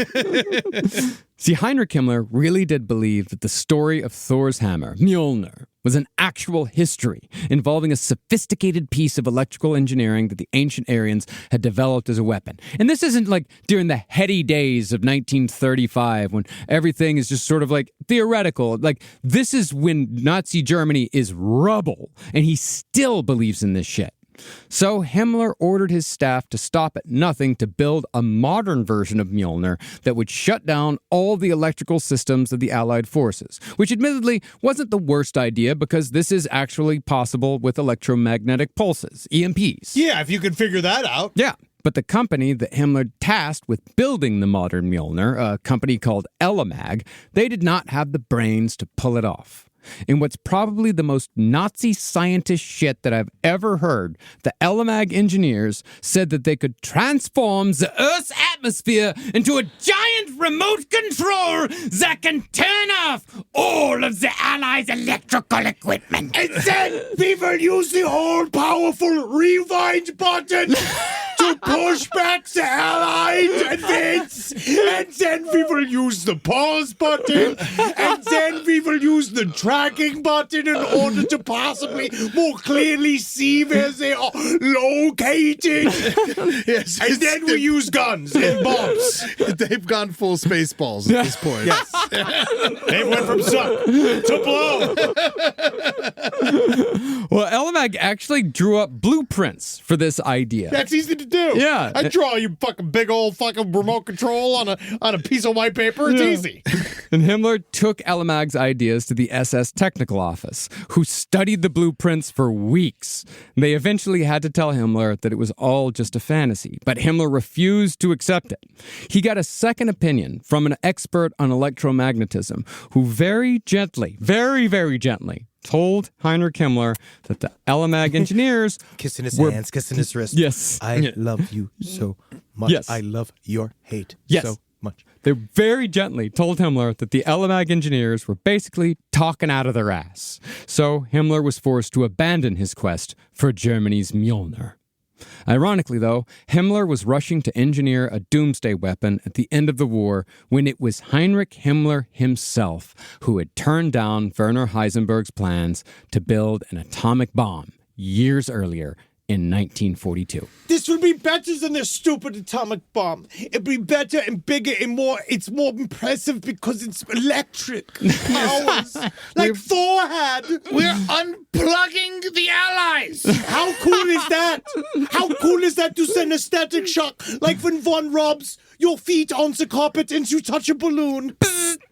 How desperate and powerful would that powerful end-of-world weapon be when we static electricity the hair up to the skies of every ally force? I don't know. That sounds Jewish, Zoes. You heard of a Jewfro, right? That just sounds like a big Jewfro to me. Are you accusing me of being Jewish by saying that? You Jew? Someone needs to get Felix in here. God, my neck! And by the end of March 1945, the Allied bombers had reduced both Berlin and Munich to rubble, and the Soviets were just 100 kilometers from Berlin. The Soviets had also been taking revenge along the way, committing unforgivable atrocities of their own as payback for what Hitler and the Einsatzgruppen had done in the East. There is a harrowing documentary called, I think it's called Berlin 1945, that is shocking. Adolf Hitler, of course, had now come to blame every bad thing that had happened directly on Heinrich Himmler. I mean, it's fun. Yeah, I mean, well, finally. I mean, Himmler's been his bitching post for years, and so now he's become the focus point of Himmler's rage. Their relationship had quickly soured when it became obvious that Himmler was a terrible military commander, and Hitler, as a show of humiliation, had ordered that any forces under Himmler's command had to remove Hitler's name from their uniforms. But I'm doing this shit, buddy. But while Hitler refused to capitulate no matter what terms were offered and was very much determined to drag Germany into hell no matter how deep it went, Heinrich Himmler still very much wanted to live. By this point, he thought that he could shorten the war himself and pivot to a solely anti-Soviet stance. Yeah. Then he could position Germany, no longer Nazi, as a bulwark against the Russians, with Himmler in charge. Not a bad plan. It's really not.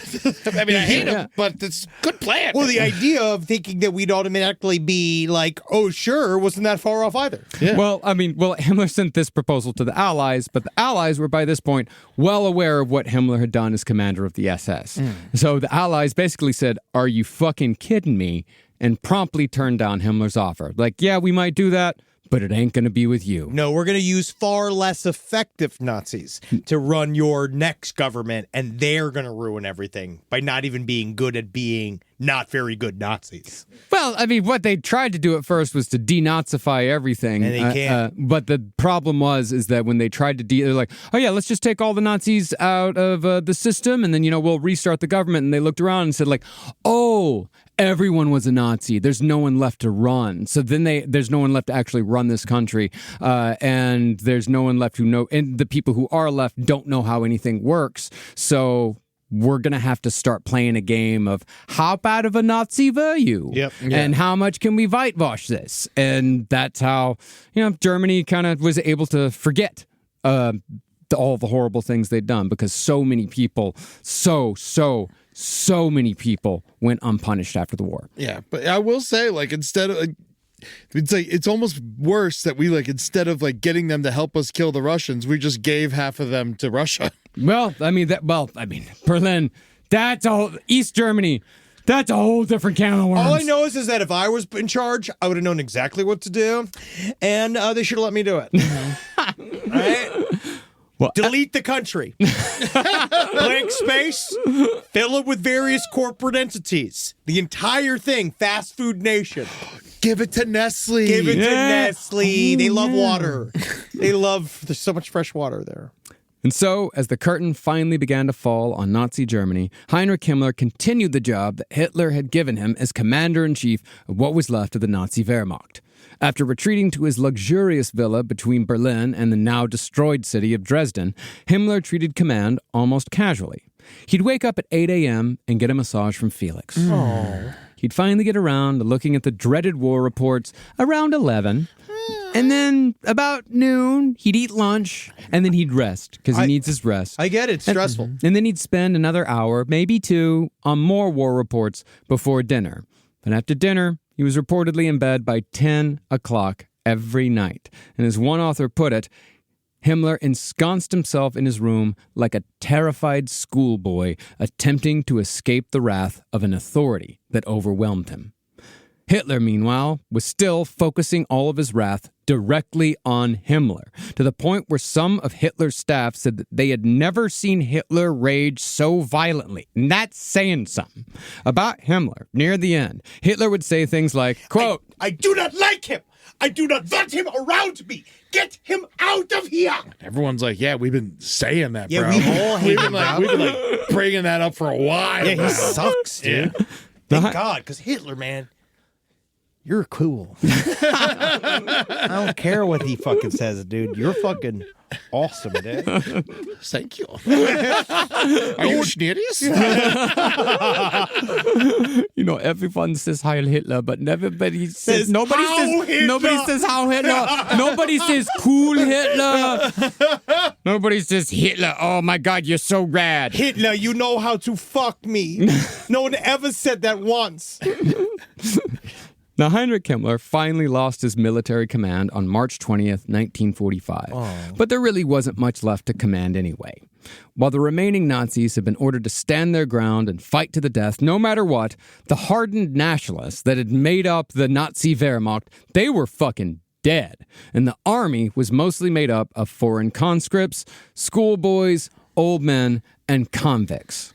And so, with his command taken away and the Allied forces moving ever closer to victory, Heinrich Himmler decided that it was probably in his best interest to abandon his dream of becoming the Führer in favor of trying to backtrack the Holocaust as much as possible.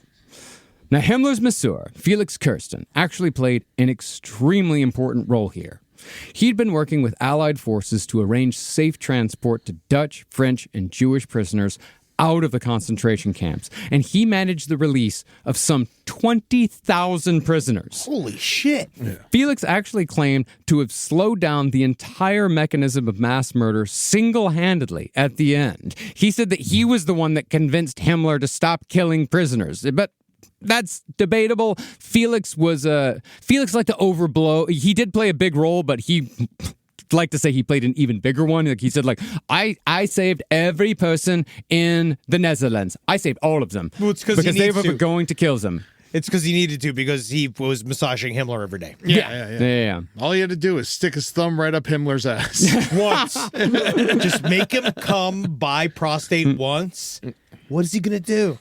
But whether it was Felix's idea or not, Himmler did order his concentration camp commandants in 1945 to halt all executions, surrender to the Allies, and freely give up their prisoners.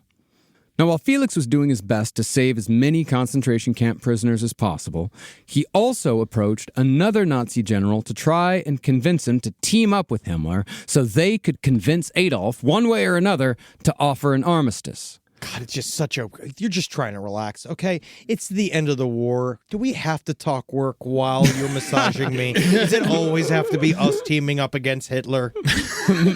But even with everything lost, Himmler was still terrified of Hitler, because in the end, Himmler was quite simply a fucking coward in every way. Instead of standing up, Himmler assembled his staff, gave a nonsensical, rambling speech, and retired from all 11 of his commands. And you won't have Heinrich Himmler to kick around anymore. I'm going to stop being your leader. Himmler then decided to create a more positive paper trail for himself by issuing a death penalty order to all concentration camp commandants who had allowed neglect, death, and despair to fester in the camps. Because Himmler was trying very much to frame it where none of this is my fault. Like, I gave some orders, but these guys, Jesus. The camps had, in the words of Joseph Goebbels, and this is a bit of an understatement, they had all grown a bit above Himmler's head. Oh sure, yeah. Oh, yeah. Man, he's just like, what did you do? Are you kidding me? They're doing what? They're doing what? They're doing what? Where? Good work. I can't believe you. You're awful. Good job. But you... It's kind of crazy, because I actually gave orders to make distraction camps. That's what going to be to it. Distracts the prisoners with fun times. like roller hockey and all sorts of hockey, table hockey. I'm thinking about celebrating Hanukkah this year. And hockey was actually developed by the Native Americans. A lot of people don't respect them. I think they did. Well, having issued the death penalty order, Himmler, in one of the ballsiest moves in human history, he had Felix Kirsten arrange a meeting with the Swedish representative of the World Jewish Congress. So Himmler could, in his own words, quote, bury the hatchet between us and the Jews. But I just want to make sure is that you don't hold any grudges. Because grudges, they make us unhealthy. And it's stress. You want to let it go. You remember Felix? Release. He's done amazing things. Honestly, you got to try Felix. It's a lot of massaging, even for Felix. It's a lot of massaging. Now, this meeting did lead to the release of 20,000 people, but Himmler also used the meeting to attempt a whitewashing of his role in the Holocaust, and he did this while speaking with the Jewish representative, a man named Norbert Masser. Nothing I love since my good buddy here, Watermensch. I love my guy, which is just so nice. You're going to have a nosh with my best buddy and I. We sit with kibitz and we just talk. Nothing so much fun to sit down and good old. I got 20,000 Jews here coming to you. It's a real mitzvah. They would, we can schlepp them here? That's the word? Schlepp, is that the word? The word. Now, Norbert, is that the Jewish thing? I like it. Amongst other lies and half-hearted justifications, Himmler said that the camp crematorium, big misunderstanding. Just nobody gets what we're trying to do here. Those crematoriums, especially the ones at Birkenau, they're only there to burn the people who died from typhus. Yeah, when I heard crematorium, I said, yes, of course. And then next door to that, we can have the yogurt factory. Because, of course, there's a healthier cream for some people. It's the whipped cream factory that... Shut up! Okay? I can't even... Himmler also said that while horrible things had happened, occasionally, Himmler had punished those responsible. Everything that people had heard about the camps, Himmler said, it's just Allied propaganda. And all of it looked a lot worse than it really was. Like, you get these guys a shower, they'd be fine. God. Norbert Masser, of course, was astounded by Himmler's shallowness. But nevertheless, he endured 2.5 hours of conversation with the architect of the Holocaust in order to save lives, and he did. Now, 2 days after Himmler's meeting with Norbert Masser, Himmler met with a Swedish count, where Himmler insisted that Hitler would be dead within days. This wasn't a bad guess on Himmler's part, because this meeting took place just a week before Hitler bit the bullet in his bunker in Berlin. But the purpose of this meeting was so the Swedish count could contact General Dwight D. Eisenhower to arrange for Germany's surrender to the Americans rather than the Soviet Union. Unfortunately for Himmler, though, the news of his attempt at brokering peace was made public. It hit the newspapers on April 28th. And when Hitler heard about it, he hit the fucking roof of that bunker. Oh, I could just see him hanging out of the ceiling, just his shoulders, like, It said that Hitler actually turned red when he found out about this, that his face became virtually unrecognizable in its fury, because Himmler was the one Nazi that Hitler had trusted most of all. Loyal Heinrich, he called him. And so Hitler gave all of Himmler's responsibilities to Hermann Göring, and he ordered Himmler's arrest. Himmler, however, wouldn't learn that Hitler knew of his betrayal until after Hitler's death, which came at long last with a suicidal bullet on April 30th, 1945, just 10 days after Hitler's 56th birthday.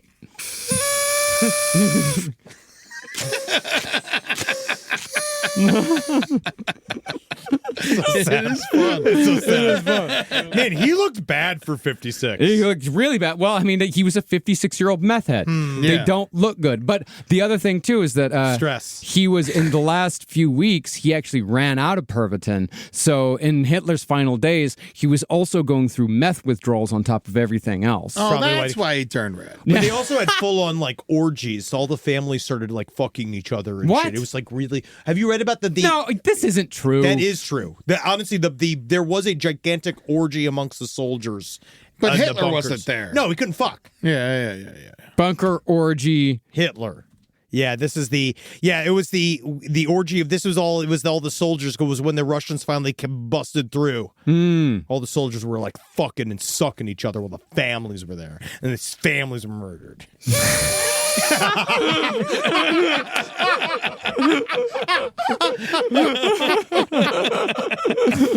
The Germany officially surrendered to the Allied forces on May 7th.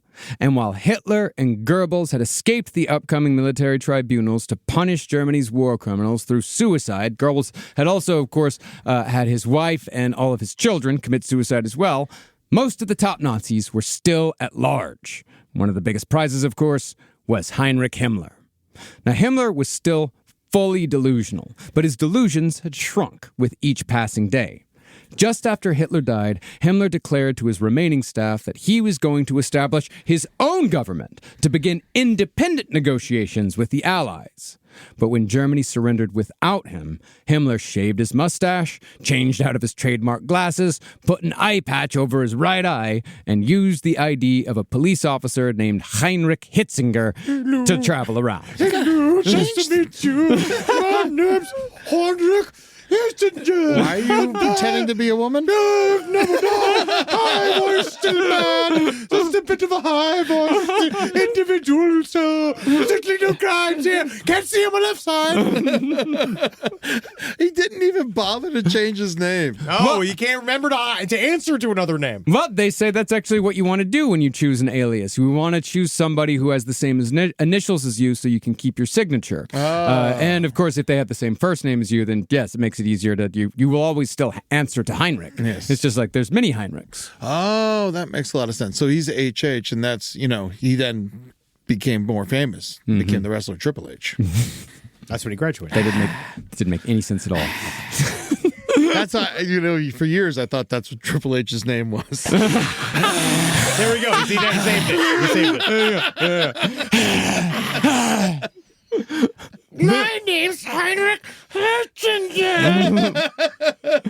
Well, then, Heinrich Himmler, with his mistress Hedwig Potthast and their 2 children in tow, he laid low in the town of Flensburg for a couple of days while his staff regrouped. Many of Himmler's men had actually fled to the Alps, and from there, they had planned to launch a Nazi guerrilla movement, codenamed Werewolf. We're Team Jacob. Just be a gorilla. Nope, we're werewolves. We're werewolves. Werewolf. Their castle. But after just 11 days on the run, Heinrich Himmler and his entourage were detained at a British checkpoint.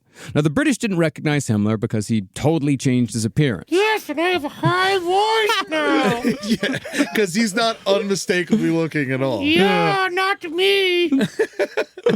But they had orders to arrest all German officers, and Himmler's papers were suspicious.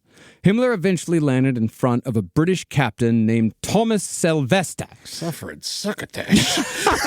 And yes, it is Sylvester, not Sylvester. Thomas Sylvester. Captain Thomas Sylvester at your service. He interrogated this small, sickly excuse for a human until he finally identified himself in a very meek tone as Heinrich Himmler. Yeah, I'm Heinrich Himmler. Sorry. You don't like my high voice? You don't like this guy? Don't you wish I was this guy? This is incredible. He again tried to save himself. He told Captain Sylvester, Himmler told Captain Sylvester that he could offer the services of codename Werewolf as guerrilla fighters to get the battle against the Soviets going immediately. But he could only do it if you let me talk to Winston Churchill personally. Yeah, that's the only way. That's the only way to do it. Me and him hanging out, cigars. You know, really, just you having a good time, having a bully of a time. Me and him going down there, having a nice one. Keep calm, carry on. You know I love this, but it has to be during a full moon. Now, Captain Sylvester wanted to make sure that this was indeed Heinrich Himmler, so he had his prisoners sign his name so they could compare handwriting from their records. Himmler, however, thought that Captain Sylvester was a fan and only wanted an autograph as a souvenir. Fucking schmuck. Himmler, however... You should see my war crimes autograph book I have. Himmler, however, kept dodging responsibility until the very end. When he was shown pictures of the mountains of corpses discovered at the Buchenwald camp, Himmler just glanced at the pictures, shrugged, and asked, Am I responsible for the excesses of my subordinates? Just yes. Yes. They fucking work for you. This is the first time I'm hearing that, okay? That's the very first time, okay? So you don't fucking act like I should know better the whole time when I should have known better, right? Maybe that's as they do it in Britain, but not in Germany. Where do you think you are, you fucking shithead? You think I'm a micromanager? Now, Himmler's British jailers had already searched him thoroughly for cyanide capsules when they figured out who he was, because they had just lost a different SS detainee who had killed himself by crushing a cyanide capsule between his teeth. They did not, however, search Himmler's mouth on the first go-round. I wouldn't either. Yeah, get away from that. Yeah. Working off a hunch, the British searched him again, but when they asked him to open his mouth, they saw a small black knob and a gap in Himmler's teeth. This, of course, was where Himmler had been hiding his cyanide capsule. And when the doctor examining Himmler reached for the vial, Himmler turned his head sharply and bit down on the doctor's finger, which, of course, crushed the vial as well. Wow, he must have been so excited to finally do some violence. Finally, yeah. Yes. But I feel sad for the doctor, like, he bit me! Himmler bit me! Ow! Oh no, am I gonna turn into a Nazi when the full moon comes? Ow! This hurt. He was so bad at violence, the only time he actually committed any of it, he killed himself. Yeah. The medics tried for 15 minutes afterward to resuscitate the world's worst war criminal. Dude. Even go so far as to holding him upside down and shaking his body just so Hitler could see justice. Dude, this is the fucking when the father goes down, Papa Atreides. He bites the fake tooth and he spits into the mouth of the Mentat. Was this the proper time to insert a Dune reference? I felt that my place here needs to be celebrated. You needed to be seen. Okay. Himmler does look like a baby Shai Hulud. That's cute. He did put the shy in Shai Hulud. Cry Hulud. But in the end, the cyanide capsule enabled Himmler to escape justice into the cold embrace of death. And so, after Himmler's fetid corpse rotted for 2 days on the floor of the room where he died, a medic made plaster casts of Himmler's head and removed his brain. Although we have no idea where the cast nor where Himmler's brain ended up, or why they wanted them. They wanted it to hang out with JFK's brain, just they need friends. And Hitler's brain. Yeah. They saved Hitler's brain. Angela Merkel's riding it. Maybe that's what it is. Merkel, a merkin is a pubic wave. Angela Merkel's fucking riding it, dude. Maybe that's what her breasts are made out of, Hitler and Himmler's brains. Oh, wow. Yummy, yum. Let's cut them off and see.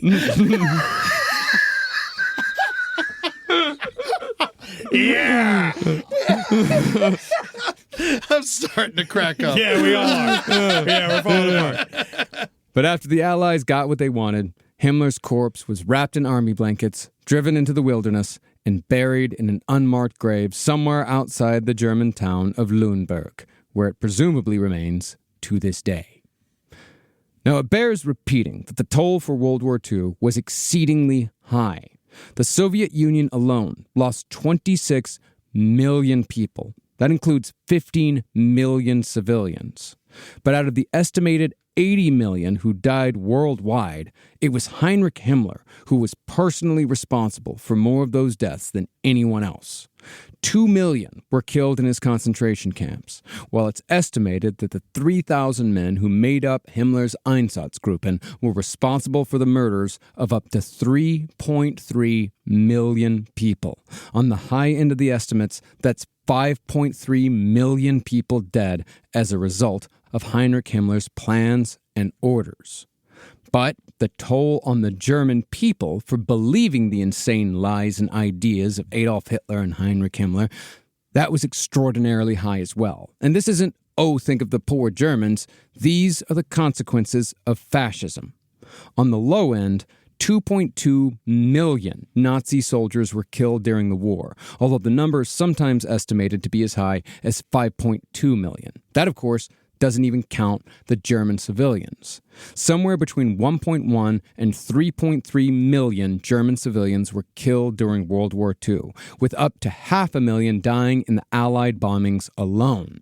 Additionally, some 1,600 German cities were partially destroyed, while up to 80% of the major cities like Berlin, Dresden, Cologne, and Hamburg were completely obliterated. Absolutely beautiful cities, the likes of which we will never see again. And all of this death and destruction came because the German people gave in to their worst instincts after being fed lie after lie after lie.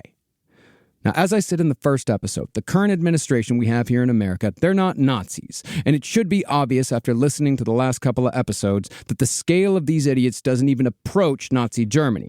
But it is also a mistake to underestimate these people. Remember that Heinrich Himmler, the greatest mass murderer in history, he was a small, mediocre, wholly inadequate man. His very appearance was so comical that Ed could roast him until the end of his days. Soft-boiled piece of shit. And Himmler was above all a coward to the core of his soul, but he was also a believer. He had, as one writer put it, a fanatical vision and energy, a drive that made him one of the masters of Europe in just 10 short years. And to that point, I do believe that our current administration, especially in this second term, is chock full of believers. And while they don't want us to say it, these believers are fascists, even if they and the people who follow them don't even understand what the word actually means. I really don't think they do, because in my opinion, believing in the promise of America means that you are by definition anti-fascist. Mm-hmm. Now me, I'm just a podcast host. Not to me! When I asked Carolina what I could do in the face of all this, she told me to do as the people of Santa Poco did when faced with the threat of the infamous El Guapo in the Three Amigos. Okay. The people of Santa Poco could sow.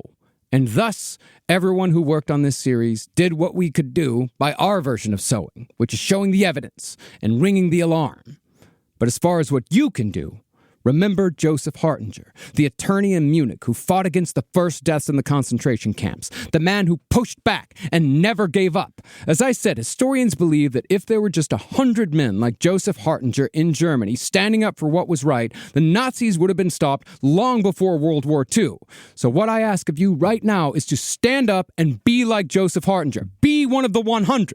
If you believe that what's happening in our country right now is wrong, then please stand up, especially if you're respected in your community, and say that it is wrong. Say it to your family. Say it to your friends, because the bad people are coming whether you want them to or not. And like the German people, you will suffer even if you don't stand beside them.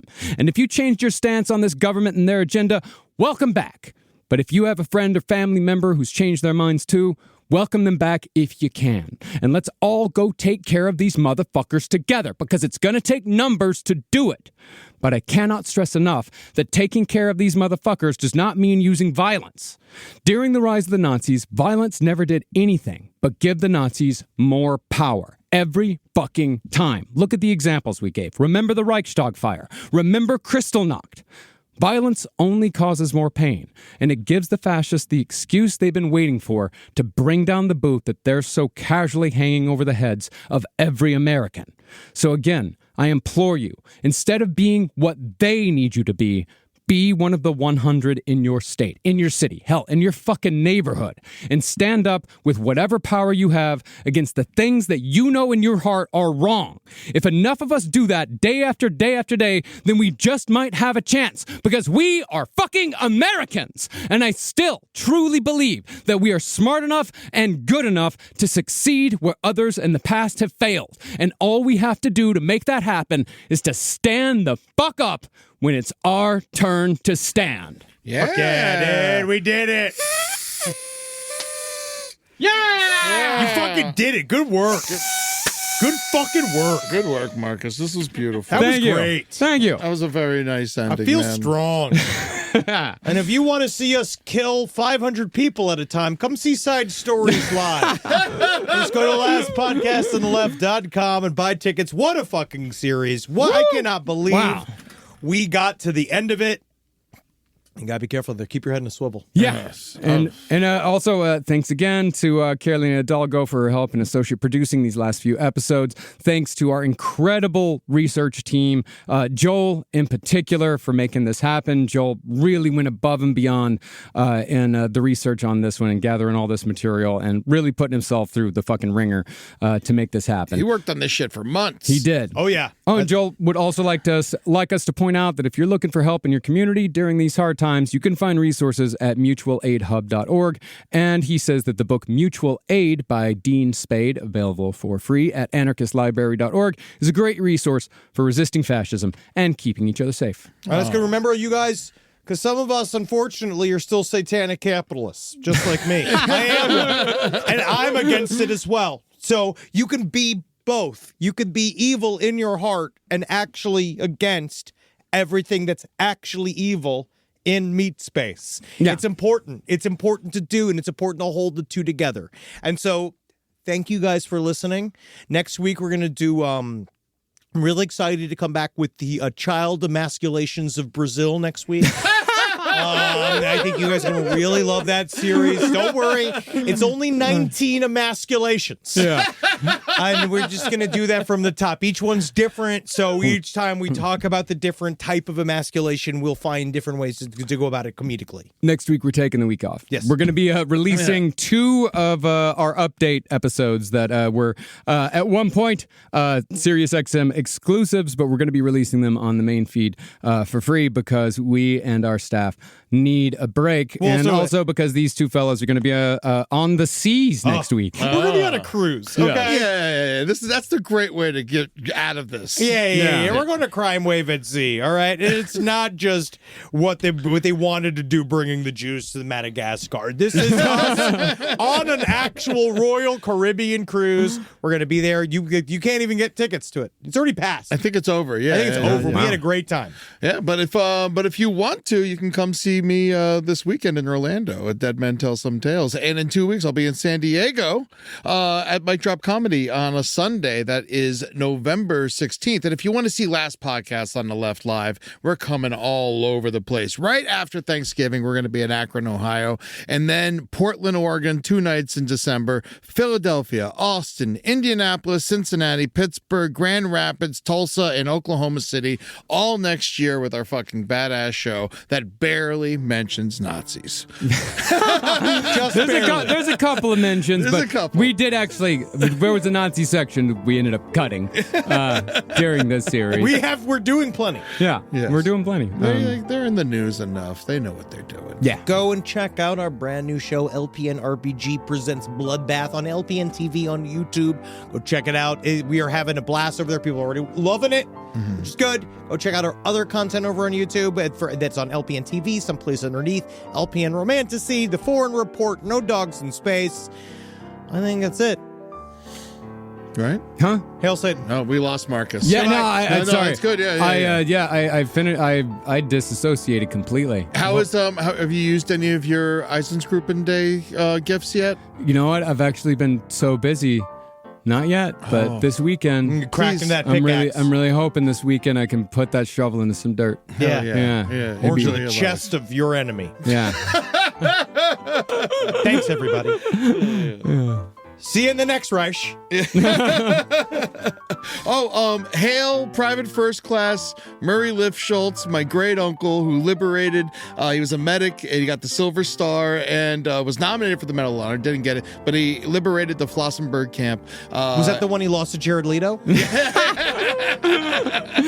Yeah. Hail him. Hail Murray. Yeah, and hail my uncle Walter, who actually was in the Bataan Death March and survived. Wow. Yeah. So he was in the Pacific Theater.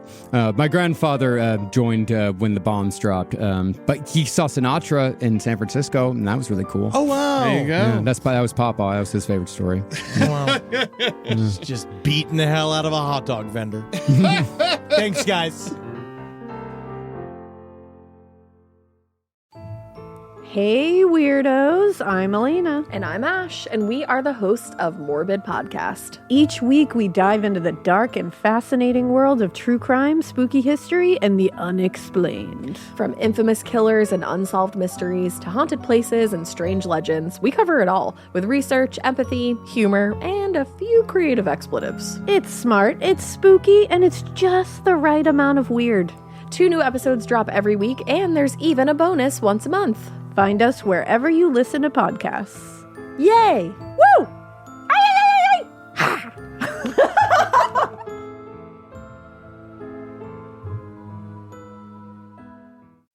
This episode is brought to you by Opill, the first over-the-counter daily birth control pill available in the U.S. Opill is FDA approved, full prescription strength, and estrogen-free. Plus, there's no prescription needed. Finally, the days of needing a prescription for birth control are over.